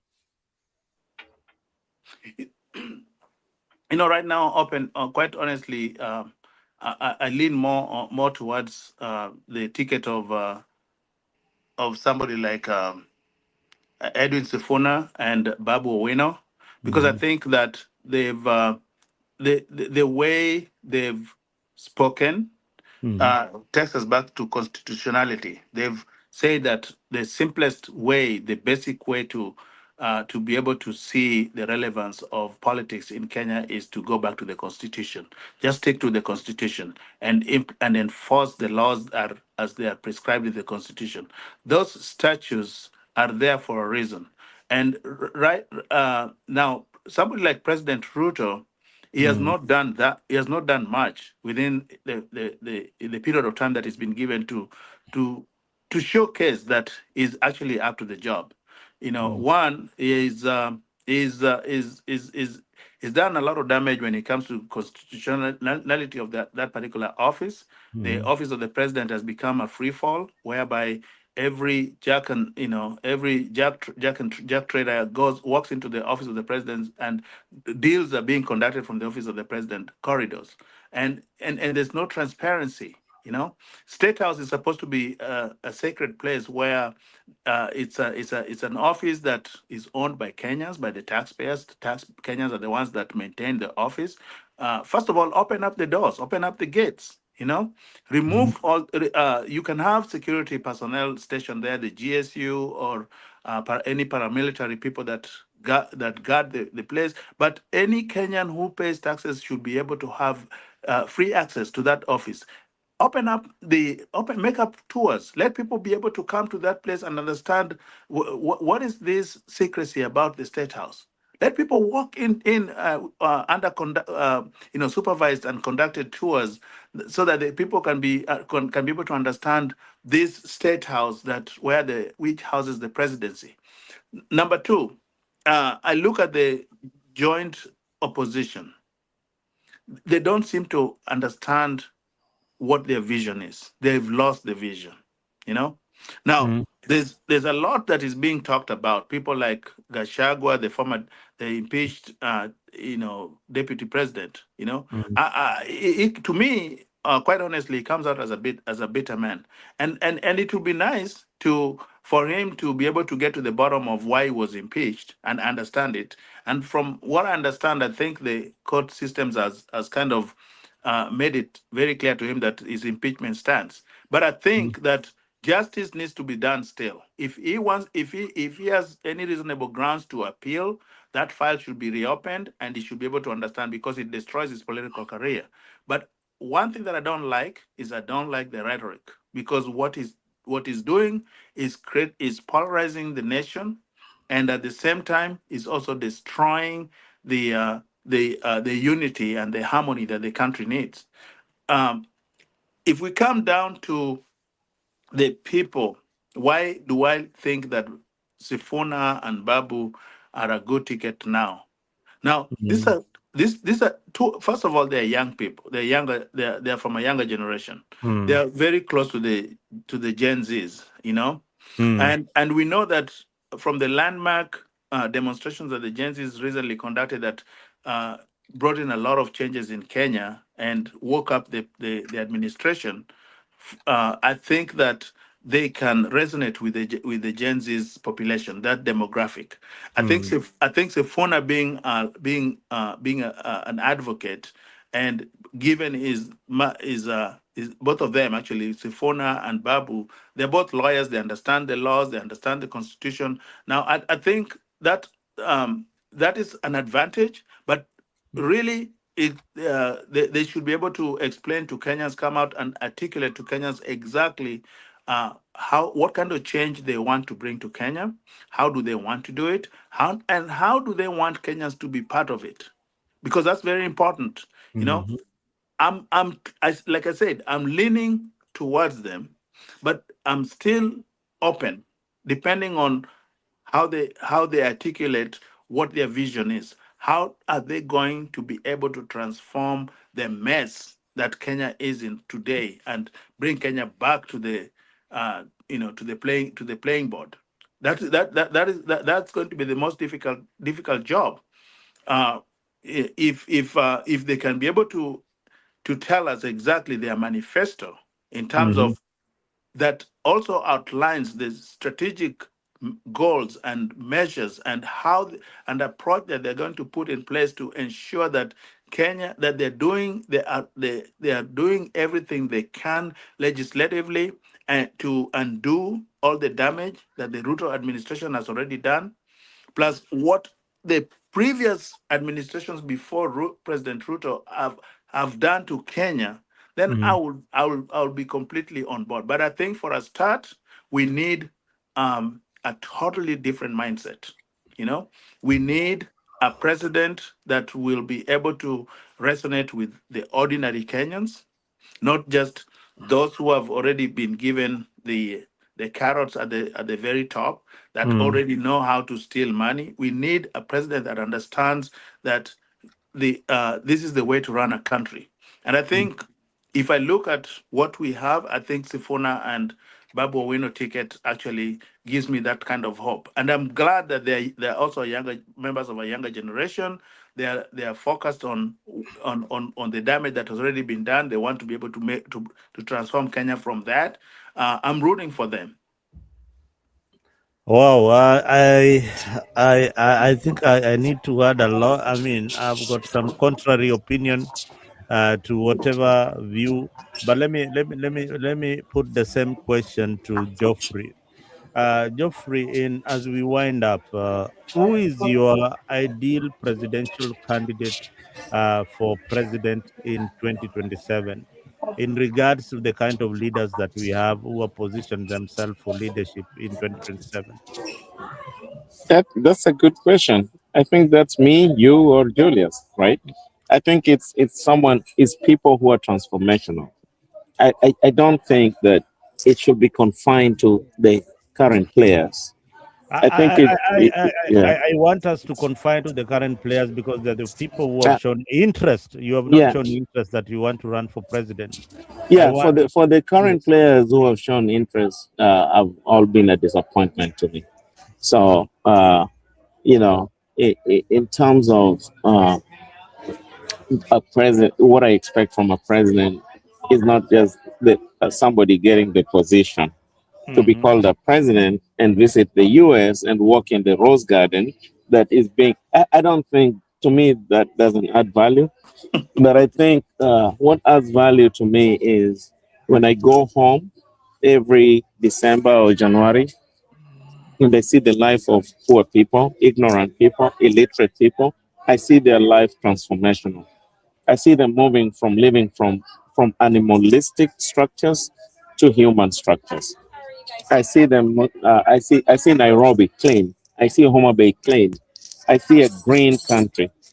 So, to answer your question, I'm still watching who can really capture what I really expect from somebody who embodies the National Unity Office. Because I Okay. think Okay. I think Ruto came in because he was ambitious. He wanted just to be there. He wanted to be in the executive and have access to public funds and budgeting and steal as much as he wants. And they've done it. I don't think someone else needs to come in with the same notion as people are getting older and someone is getting into the office and stealing. I think we need somebody Mm. like Traore. We need someone like the former president of Tanzania, Magufuli. People who are revolutionary, who can revolutionize a system and make sure that the system works for the people. Mhm. Now that's what I'm looking forward to. But right now, I'm watching. I don't see anyone. They've not interested. I'm not interested in either. And maybe I'm seeing I'm Me. seeing I'm seeing uh, You. I'm seeing for people who have really declared the Yeah. People who have declared their interest in the presidency. I don't know who has declared because I Okay, only say let me give you yeah. names of people who Mm-hmm, have declared. mm-hmm, Kalonzo has declared interest that he wants to run for president. mm-hmm, Martha Karua has declared interest that he wants to run for president. mm-hmm, Ruto is the current president, and of course, he's going to defend his seat. mm-hmm. Um and Eugene Omala, no. Gashagwa has declared interest. Those are the main players in the in the Okay, But I'll be Gachagua is very quick. I'll impeached. be very Gachagua quick is in impeached. So responding. Let Matiang'i and Maraga. no, let me be very quick in Mm, responding to you, yeah. and just bear with me. Just give me a minute or two, and let me respond. And before you Martha Karua. before you start responding, I Mhm. also need you to respond to this other question. And Julius, also, I need you to respond. I need you to give me three standards that you're looking at when it comes to the president of Kenya. At least 3 points that you're really, really serious Mhm. about, Mhm. that you want to see an ideal president of Kenya. Yeah. So okay, Well, let's start with Martha Karua. Mm. I don't have a problem with her, but I have a problem with her when they manipulated the 2007 election in favor of a tribesmate. Mm. Now, that's number one. I don't want a president who can manipulate a system when they have power. Let's talk of Kalonzo.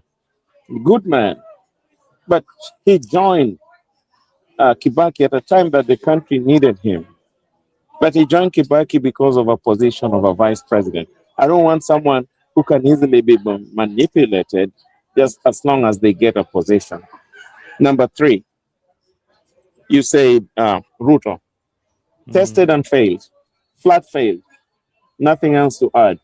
Number four, Natiangi, when he has power, he can deport someone like me because he thinks I have the opportunity to live in America. And if I come to Kenya and speak about Kenya, and he has the powers, he can deport me to make people think I am not Kenyan. Outright wrong. He has to apologize. I don't know what was his intention to deport Miguna, but that Mm. was wrong. I don't support Miguna. I don't support his political ambitions, but you cannot be a superior human being who is a citizen in Kenya more than another citizen in Kenya just because you have a power in government. Number four, Maraga, probably the only one I can support. He worked and judged against a system that was threatening even his own life, but he stuck with people and made sure that the ruling was wrong because elections was not right. So maybe Maraga is the person I can go with. Now, the other question you asked, what are the three things? Number one, integrity. Number two, your background, ethics. Who are your friends? What do you do? How have you become successful? Number three, do you believe in Kenya? And do you believe in a transforming Kenya? That's it. I don't care that people come into politics to be rich. That is their prerogative. And anyone who measures richness, no one cares, even if you own the world, right? Nobody really cares. But integrity, who are your friends? How have you made it? And number three, how are you going to transform a country that is comprised of 75% poor people? Now, those are my main things. And I think, Nick, if we do that and start cutting people out based on what I've said, Kenya can really move on. I think you're yeah, absolutely right. Julius, can you jump in because there yeah. from the Yeah, country, that's my Julius. apple juice. So My voice I get dry, so I have to drink apple juice. Sorry. Okay, it's okay. I totally, I totally concur with what Jeff has said, because even though I singled out No, Sifuna and Babu. Jeff has really contradicted your point because one, you Absolutely, told no, me. no, in a way, somehow, but not fully, because the thing is this: even Mm. though I said Sifuna and Babu Ticket, I was looking at a younger generation, and Oh yeah. I was looking at the trending aspects of what their rhetorics Mm-hmm. touch on, which is service to the people, basics back to the constitution, constitutionalism, and rule of law. That is one of the reasons. I don't know their character. I don't know who Sefuna is as a person. I don't know who Babu Owino is as a person, despite what we already, some of the things that was circulated when he allegedly or whatever shot somebody, some DJ at a club. We don't know those circumstances. So again, those ones are things that we're leaving up to the authorities that are concerned with with running background checks, like Jeffrey said, background is a very important thing to look into as far as being able to determine candidacy. So I think that in a way, without specifically, and I would like to re-clarify this, I would say that even though I mentioned Sefuna and Babu, that is not to mean that those are specifically the ideal candidates. I'm looking at them in terms of a framework of what they stand for: constitutionalism, rule of law, and equity, and proper way of running a country. Now, when it comes to three things that are that I think are very important to me, I think integrity, which is already outlined in Chapter 6 of the Constitution, that is very critical. You know, integrity of a person. Two, the character of that particular person. Character in the sense of how does that person, when we look at that person in terms of their moral conduct, moral character, behavior, everywhere they have ever worked in, whatever they have engaged in, whether as a volunteer or as an employee or as an owner of a business, how have they conducted themselves as a person? That is very important as well. Three is the love for country and the people. If you love something, Nick, if you truly root for something, you're gonna do everything possible in your powers to ensure that you do everything right by what you believe in, which is for that country. Where do those people stand when it comes to being patriotic for Kenya as a nation, as a republic, and for Kenyans, not tribes, as Kenyans, because you're aspiring for the highest office of the land. Do you believe in Kenyans as one people?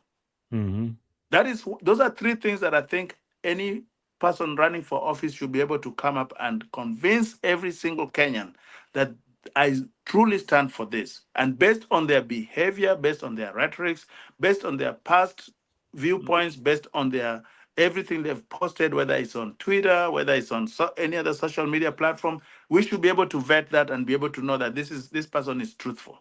And it all boils down back to the same aspect: integrity. Is that person the right person that you believe will not be compromised at some point?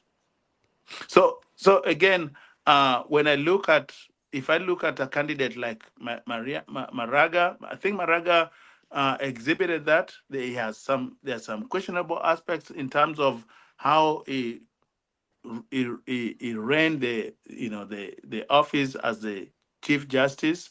Certain questions, but again, those are we are all human beings. We have our shortfalls, we have our weaknesses, and we have our strengths. But I think when it comes to the idea of integrity, I think Maraga is a person who upholds integrity. His character, I think, is a very, very moral person when it comes to his character. So, Yes.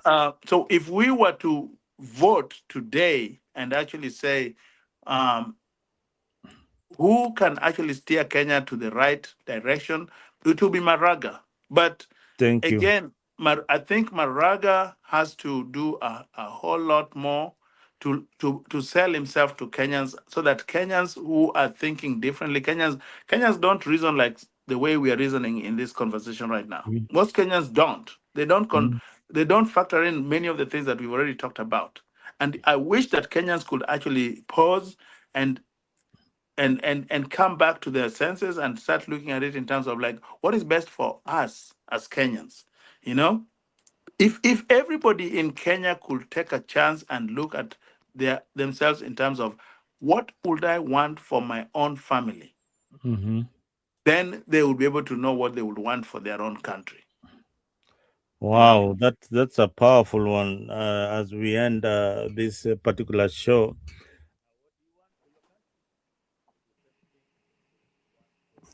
Yeah, and then Nick, you remember that being a president There's no experience until you're a president, right?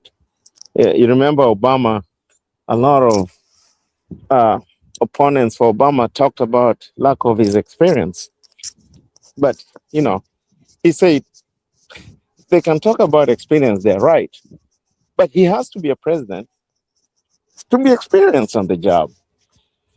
Ruto is now experienced on the job for 4 years. And his fifth year is still failing. He's still appointing people that speak his language because he believes that people who speak his language will safeguard his interests. Which means he's still looking at Kenya as his own tribal unit. Is the Gen Zs gave him a second lifeline.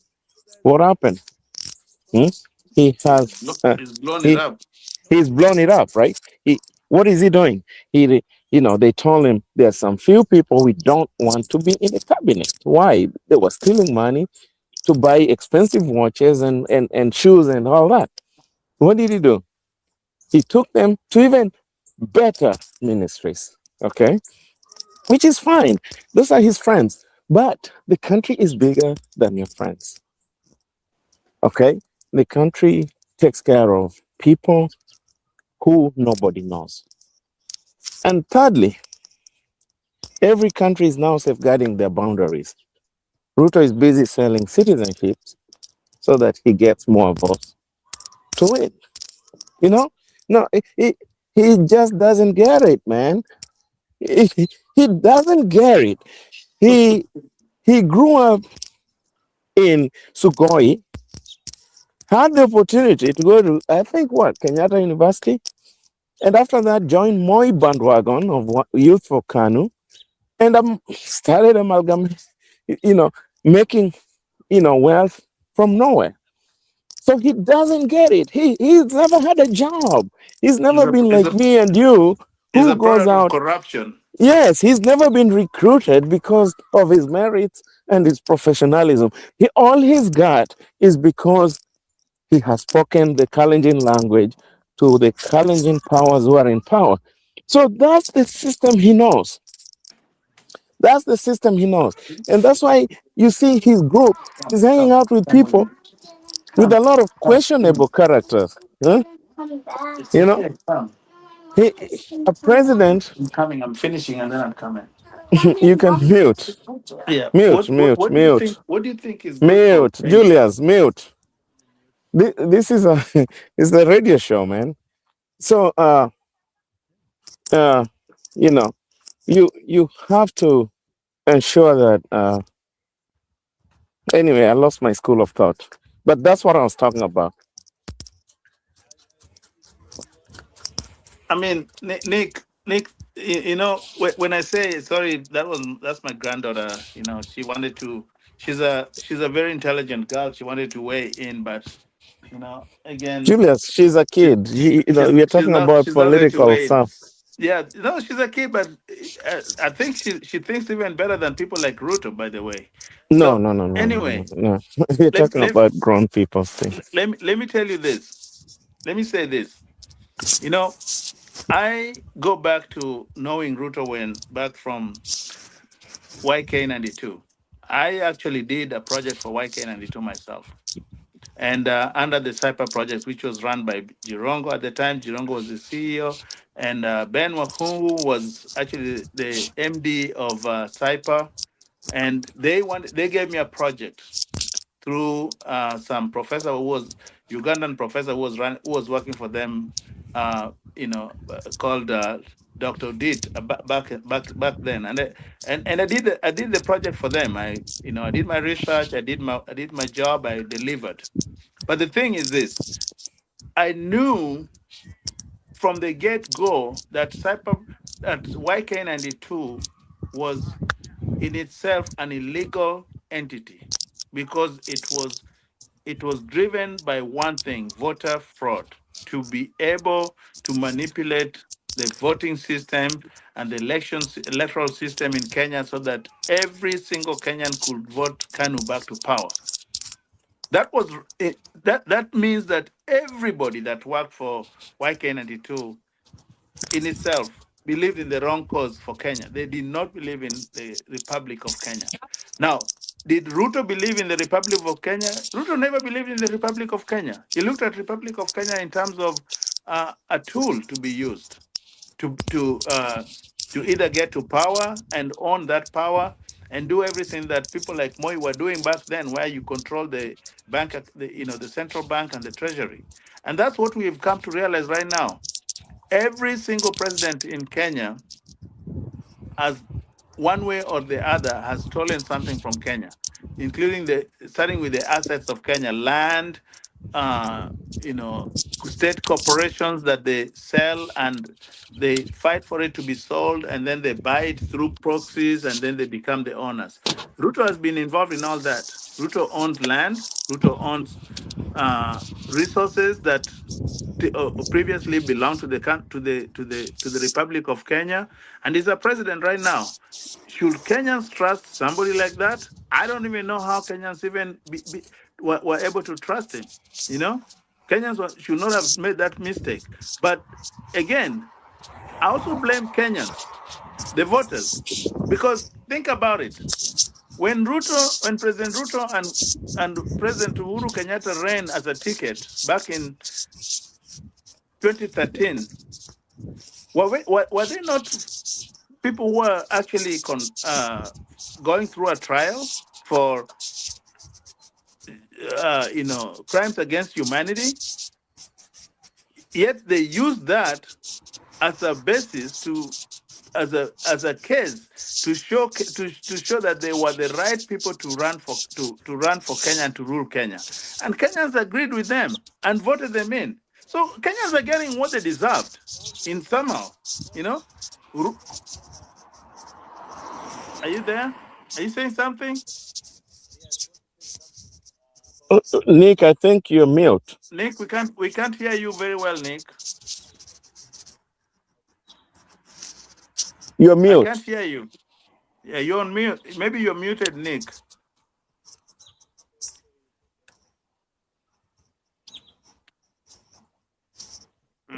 So anyway, the thing is this. As Ruto getting a second chance, when they ran with Uhuru, they used one common thing of the defiling and mischaracterizing Raila Odinga, and they got to the office. Yeah, you were muted for a long time. They got into the office. Then now Ruto and Gachagua ran as a ticket. They said all sorts of things against Raila, again using propaganda tactics, and they managed to get into office. Then Ruto decided to get rid of Gachagua. Now Gachagua stand against Ruto. Gachagua is a bitter man. Is saying all these kind of things that Ruto did this, that Ruto is this and that, but he never said any of those things when he was in office as a deputy president. Which means but you know what? That's why I keep telling people, in as much as they castigate Gachagua, Ruto must be castigated as well, because both of them were singing the same choir, and both of them ran against this fear of mudslining Raila Odinga. That is the reason behind Ruto Gachagua ticket. Exactly, both of them. Ruto should not come to people as if it's different from Gachagua. Ruto is Gachagua. Gachagua is Ruto. Yeah, Gachagua, Ruto. Yeah, they're Gachagua, stupid people. They believed on the same principles. They believed in the same ideals. They ran on the same ticket. They ran on the same points. They are one and the same. Right? Julius and Geoffrey, I've got a caller online who wants to contribute on this topic. Maybe we need to listen to another agenda. Sure. How are you? Geoffrey, mute. We are good. I mean, you've been listening to the show. I mean, can you tell us what you can tell our viewers and listeners worldwide about what is happening in our politics, especially what is happening in Homa Bay between Raymond Omollo and this king queen zoning, everything that is on your mind? Yes, well, thank you for giving a chance to talk about something. I'll just say what is in my mind at this time about this You're mute. Jack and Ruto and Raymond. I think it's a kingpin issue with the Luo Nyanza, because it just last week that we had the MPs that met that were writing letters to Ruto for Raymond to be sacked or something. I think it's a kingpin thing, and I would just be bold and say that it's a Gladys Wanga thing. Gladys Wanga wants to dominate Nyanza province. She wants to be the kingpin. And she's thinking that Raymond being there. Who is speaking? Can you identify yourself? My name is Christina Buto, Honorable Christina Buto. Okay. Go on. Now, Gladys has an issue with the kingpin. And if you look at it well, only last week they were scrambling about writing letters and meetings about Raymond Omollo. This week, today, Kaluma was the first one to come out and strongly and say that stop dragging Raymond Omollo's name on this politics of Osotsi and that, this and that. Millie Odhiambo and the Nyanza province leaders were coming out in defense of Raymond Omollo. Only Gladys has not come out to defend Raymond Omollo, and she has issues with Raymond. And she's the one championing for the zoning thing in Nyanza, especially Homa Bay. What issues does she have with Raymond? She has issues because she thinks Raymond is gaining ground with the Luo Nyanza people. Mm-hmm. And Raymond is more popular at this time than her. In her mind, she thinks she can take after Raila Odinga, the influence and what have you, because she's the chair lady. But Raymond is a problem now because she thinks with Raymond there, even if they form the next government with the UDA with Ruto, Raymond will be above her. Why are you not supporting Gladys Wanga and you are a Mheshimiwa just like her and you are a lady? I mean, why are you sound like you are against her? I'm not against Gladys Wanga, but I'm against her politics. Her politics are aggressive politics and selfish politics. She wants everything for herself. Yeah, and she's used to Raila Odinga kuweka mkono yake juu that Gladys. So she that power. In her mind, she's not for they want power.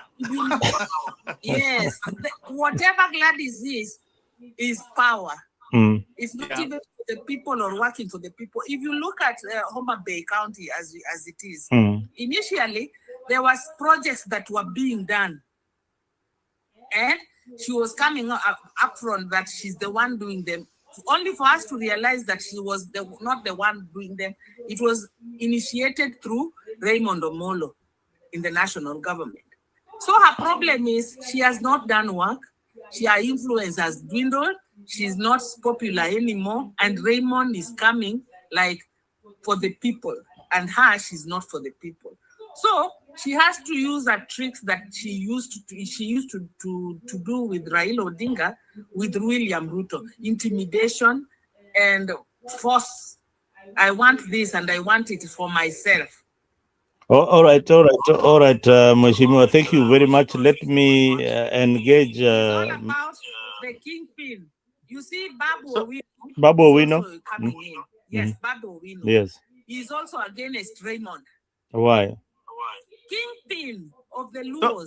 So I think Nick, what the lady is saying, is exactly what we've been trying to articulate here in very clear terms, that this idea of zoning, whether it's personality zoning or political party zoning, there's no constituency in Kenya that needs a kingpin. Kenya does not need kingpins in political parties. These are not cartels. They're not running drug cartels or drug. That's why in this case, they are political cartels. Yeah. So this political cartels. That's if that can be gotten rid of. Trust me, Kenya's political future will just brighten up, because um, why do we why would our whole region look up to one person to define and determine their path That politically? is that is a good question, Julius, because if you look at And them, you Luos also have a case. everyone. No, no, Everybody Nick. calls I was case. gonna add just what Julius is saying is very important because we all learn from our teachers, right? And we Yeah. all learn from our masters. Okay, let's say we are all slaves and we have one master. We'll all be called the Jacksons, right? Mm, Or in Kenya, we'll all be called the Kenyattas or the Odingas, right? So you know what? In political circles, mm, in Luo Nyanza, mm, it's the Odingaism since 1992, right? mm, And who has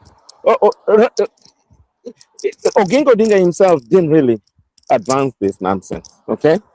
Even though at a time that he was not in government, he could raise somebody's hand, or he could be heard saying, "Hey, give me Uru Nyagoro," and Amphibious CEO will be easily mm, re-elected, right? But when Raila came in, mhm, Raila became the institution and the enterprise. And you know what? Because of Raila, the brand, so many poor people became wealthy politically. And Raila himself became a magnet because he became someone that just by raising your hand, you're automatically given a job with a monthly salary of about $1 million, right? mm, And then you have access to be an elite and go to those downtrodden and nasty looking VIP rooms in the airports, right? They mhm, call them Kenyan whatever VIP rooms. Looks like kiosks, right? So mhm, these people have learned the game from the master, and you cannot blame them. But then the master is dead. So what happens when the master is dead? When the master is dead, these are going to be the orphans of the master. But then we must recalculate and chart our way forward because the master left us and started dining with those who were killing us. So it's fine. Like the lady is saying, Gladys Wanga, whatever, whatever. You know, Gladys Wanga is a is a mentee of Raila Odinga. Okay, that guy, the PS Omollo, is a mentee of William Ruto. Both of them nonsense. Both of them, do they mean well for the community? No, no. When Raymond Omollo was the PS for Interior, Luos in Nyalenda were killed. Luos in Homa Bay were killed. Luos between Nyakach and Rift Valley were killed. Luos in Nairobi, Kibera were killed. Why? Because of Mandamano, because of Raila Odinga. Who was in charge of security? That the same Omollo. No, this is nonsense. They better stop this shit. We are not going to play with them. And this is actually the what's going on the ground. Gen Zs want people who can work for them, not those who are working for the mentors. They want people who are working for the people. Yeah, That's why people are yeah. going independent. Nick, let me ask you a question, Nick. Do yes. you have any data as far as what the the debt ratio for Homa Bay County is? Do we The know?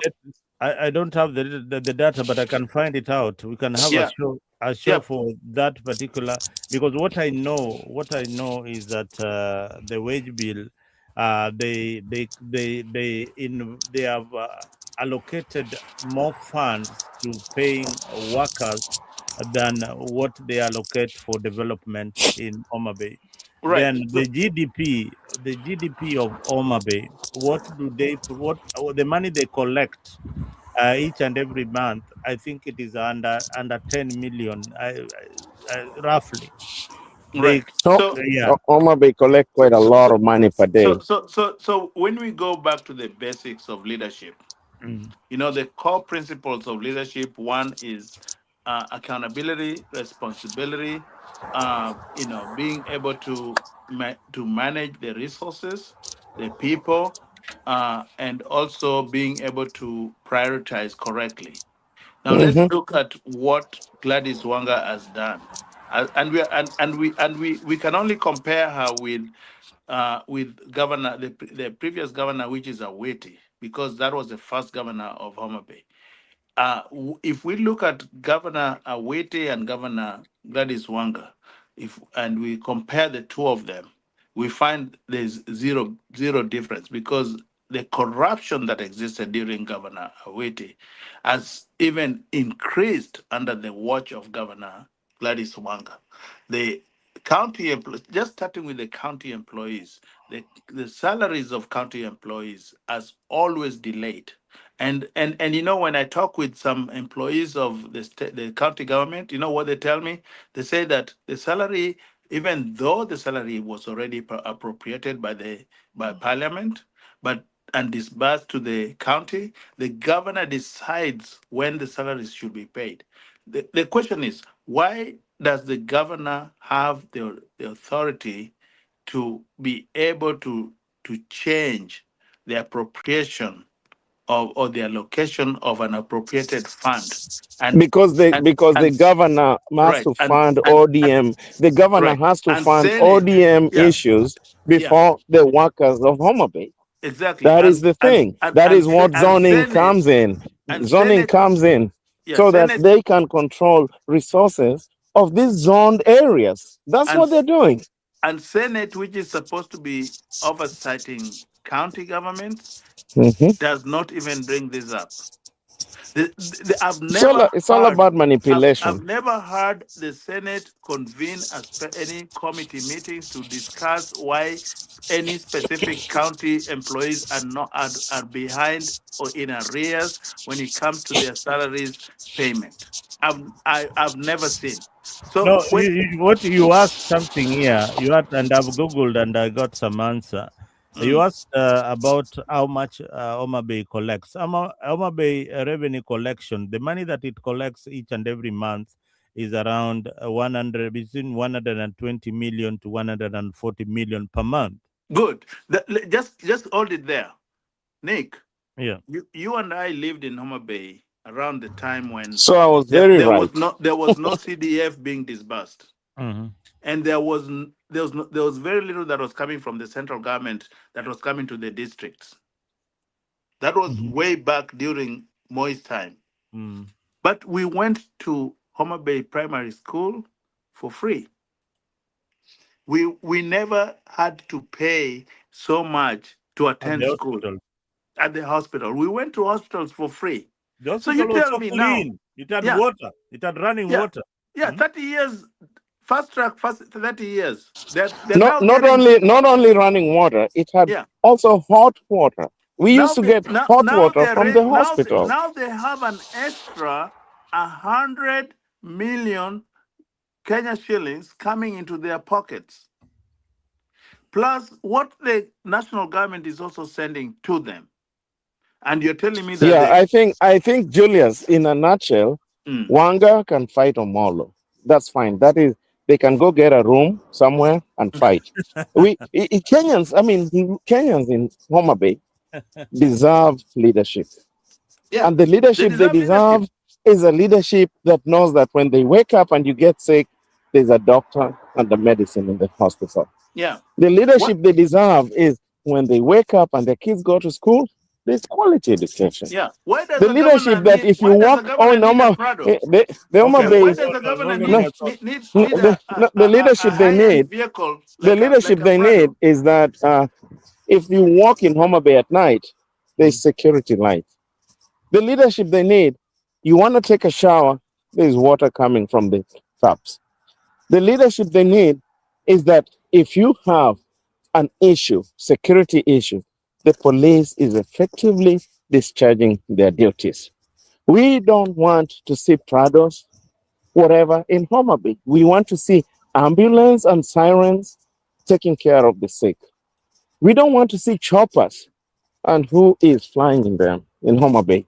We want to see medevats, someone being taken to Kisumu or Nairobi for a heart transplant. That is the leadership Kenyans need. And that's the leadership that laws in Homa Bay need as well. Or more, or not even laws. Anyone who lives in Homa Bay needs that. Thank you. You guys, I think we need to close the show right now. We have done 2 hours. I mean, it started like a joke, but you've raised legitimate questions. The audience there are wondering. I have got tons and tons of responses that I can't go through right now. But tonight's conversation has been very, very wonderful. Now, in closing, and I mean closing. Julius, let's go with you first. What do you think that moving towards 2027, and you speak very passionately about the county of Homa Bay and how you want it governed. What would you urge the local voter who has got a voter's card to exercise when they go to that ballot in 2027? What should they do? What should they look in a candidate in Okay, so 2027? thank you, Nick. And I know we've covered a lot of grounds. We've talked about different topics on during this particular conversation. But now coming back to the reality of what what's on the ground, I think it's very important for the voters, like in Homa Bay, because that's my county. I come from Homa Bay. I care about Homa Bay. I really believe in the people of Homa Bay, and I think that number one, the voters of Homa Bay have to ask themselves, what is best for me in this county? So, number one, if they are going to choose a governor, they have to look at a governor, a candidate that really cares about Homa Bay County. Number one. Number two, a candidate that really cares about the people of Homa Bay.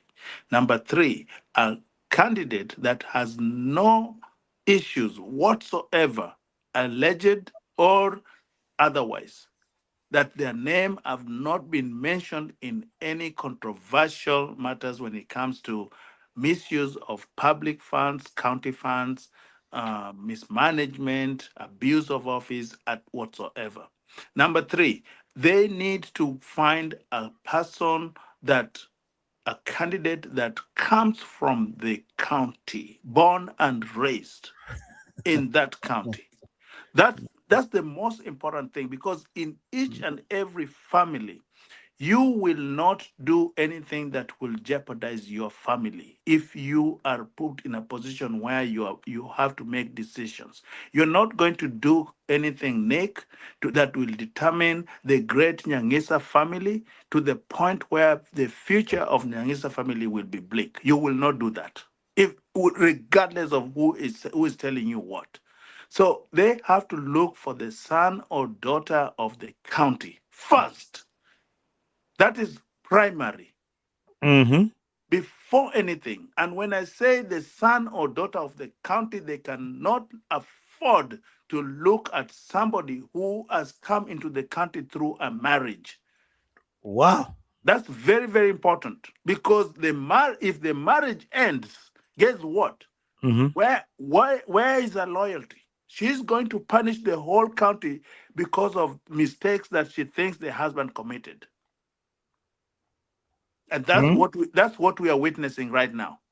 I'm not saying that Gladys Wanga and her husband have problems, but obviously everything that she has done, it means she's retributing against Homer Bay for whatever shortfalls that Mr. Wanga himself has committed, and that's disastrous.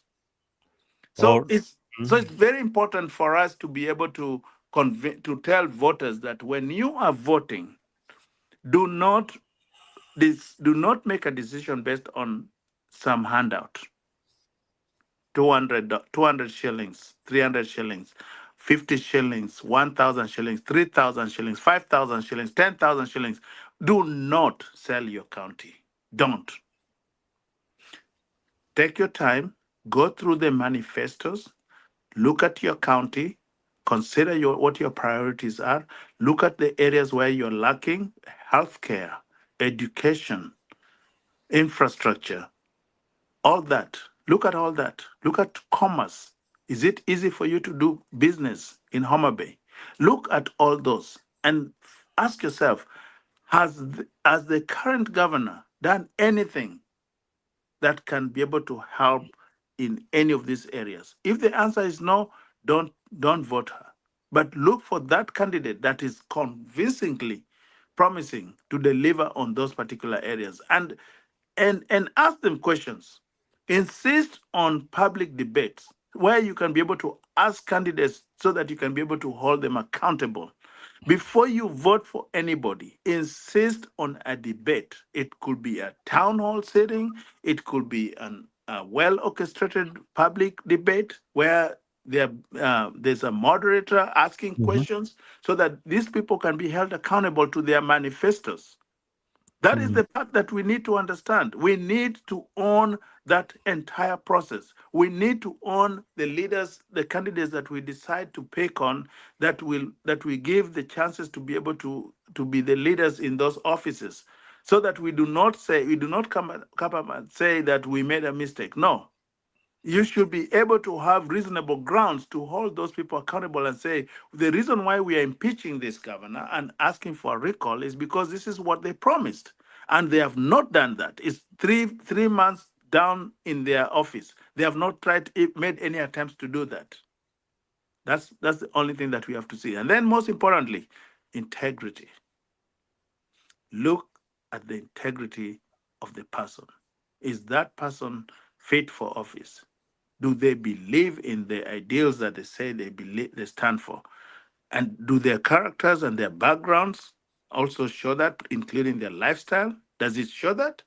Are they people that are just after affluence? They want nice cars. They want to drive in nice cars. They want to live in big homes. They want to live large, going to parties.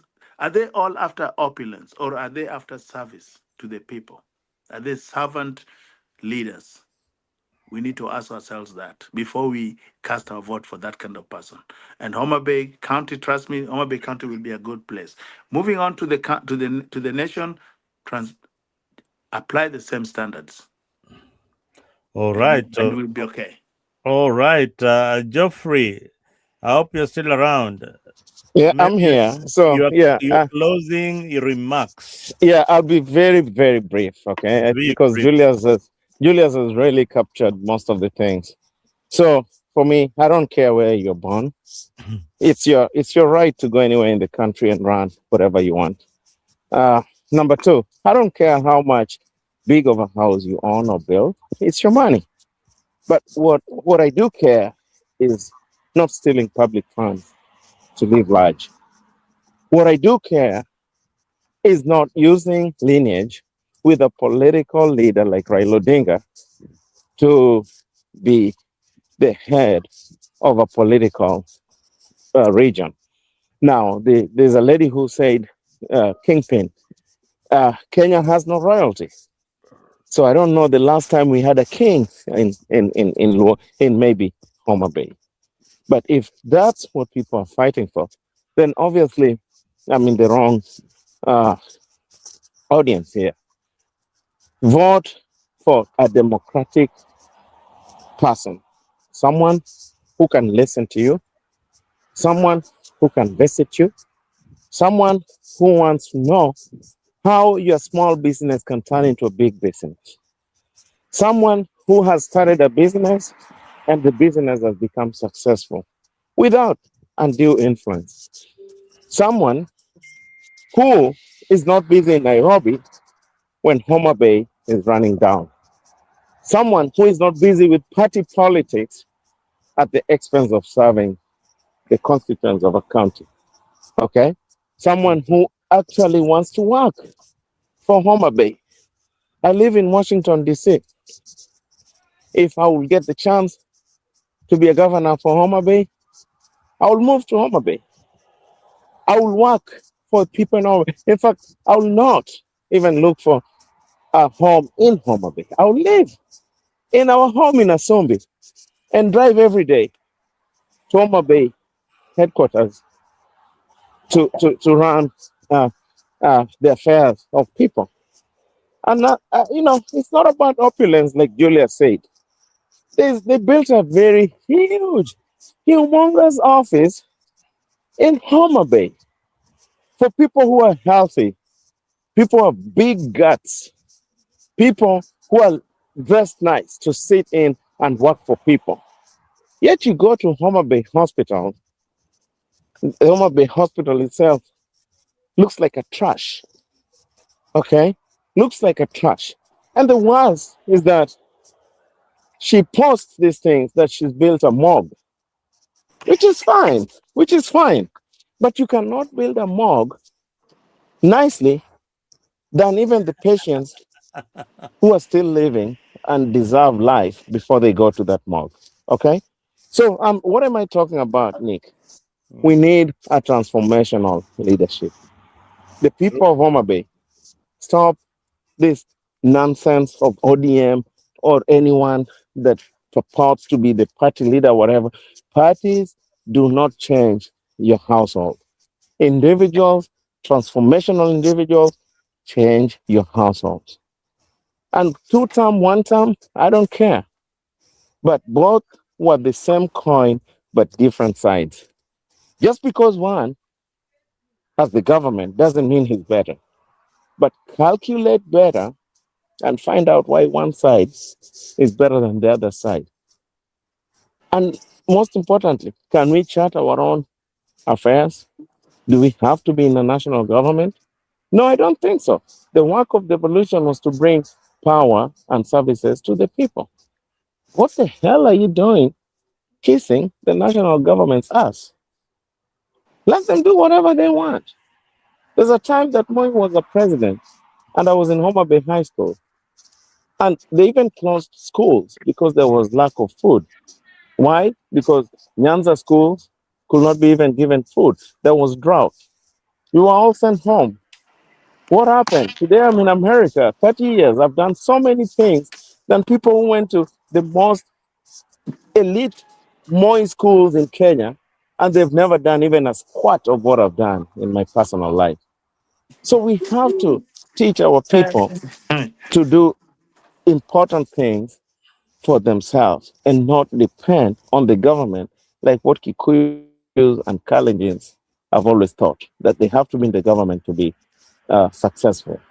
Let us, let us elect people who mean well for you, can sustain your life, can go to the hospital, can go to the school, can change your small business, can, instead of driving big Prados, can walk to the office and buy ambulances for you, can ensure that those who have border borders have insurance for the passengers that they drive, so that in case of an accident, people just don't get hurt and no compensation. Okay, can have PSV, affordable insurances, can have insurances owned by Homa Bay, can have banks owned by Homa Bay, can have hospitals owned by Homa Bay, can have hotels for people who want to have fun and go to other leisure places owned by Homa Bayans. That is what devolution means. Mm. And that's my last word, is that enough of this party shenaniganism. We cannot tolerate it anymore. Multipartism was for the whole Kenya. Let anyone who is from any different party or even independent be democratically allowed to run and fight and sell their ideas for the people. Let the people buy each and every person's ideas. And that's what I'm what my stand is, Nick, and thank you for giving me the opportunity to be part of the moderation. It's been a very good conversation and I'm looking forward to it. The only thing I can do is add value, but I cannot take value. But All adding right. value is by communicating and talking about these issues that affect us, because I personally have employees in Kenya and I even pay their medical expenses when the government has paid. I buy their coffins when one of their loved ones die because they cannot afford even to buy a coffin. So let us focus on transformational life. leadership, governance, so that we can start thinking of Singapore. Singaporeans had to go through the worst for them to have a good system. We have to go through the worst by electing the right people and avoiding party shenaniganism to have a very efficient system. Thank you. Yeah. All And right, and all and right, and Julius. we have to remember that Singapore started off with Kenya almost at the same time, and unfortunately, while the Singaporean leader at the time thought of Singapore first instead of themselves, our Kenyan counterpart leader Jomo Kenyatta thought of himself first And his friends. and his friends before Kenya. So I All right, think we have to close it there, Julius. We can have another show. We'll have another show next time. Tonight's conversation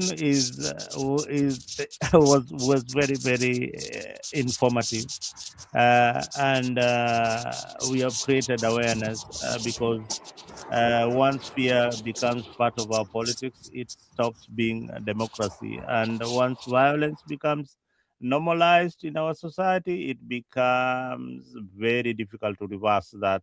The violence we are seeing back in the country, we cannot reverse that if you don't stop it. Uh, there is a saying that goes by, when fear becomes a political tool, the truth becomes its first casualty. Let me end it there. I want to thank Julius and I want to thank Geoffrey for coming to the show. Thank you guys very much, and I wish to see you next time.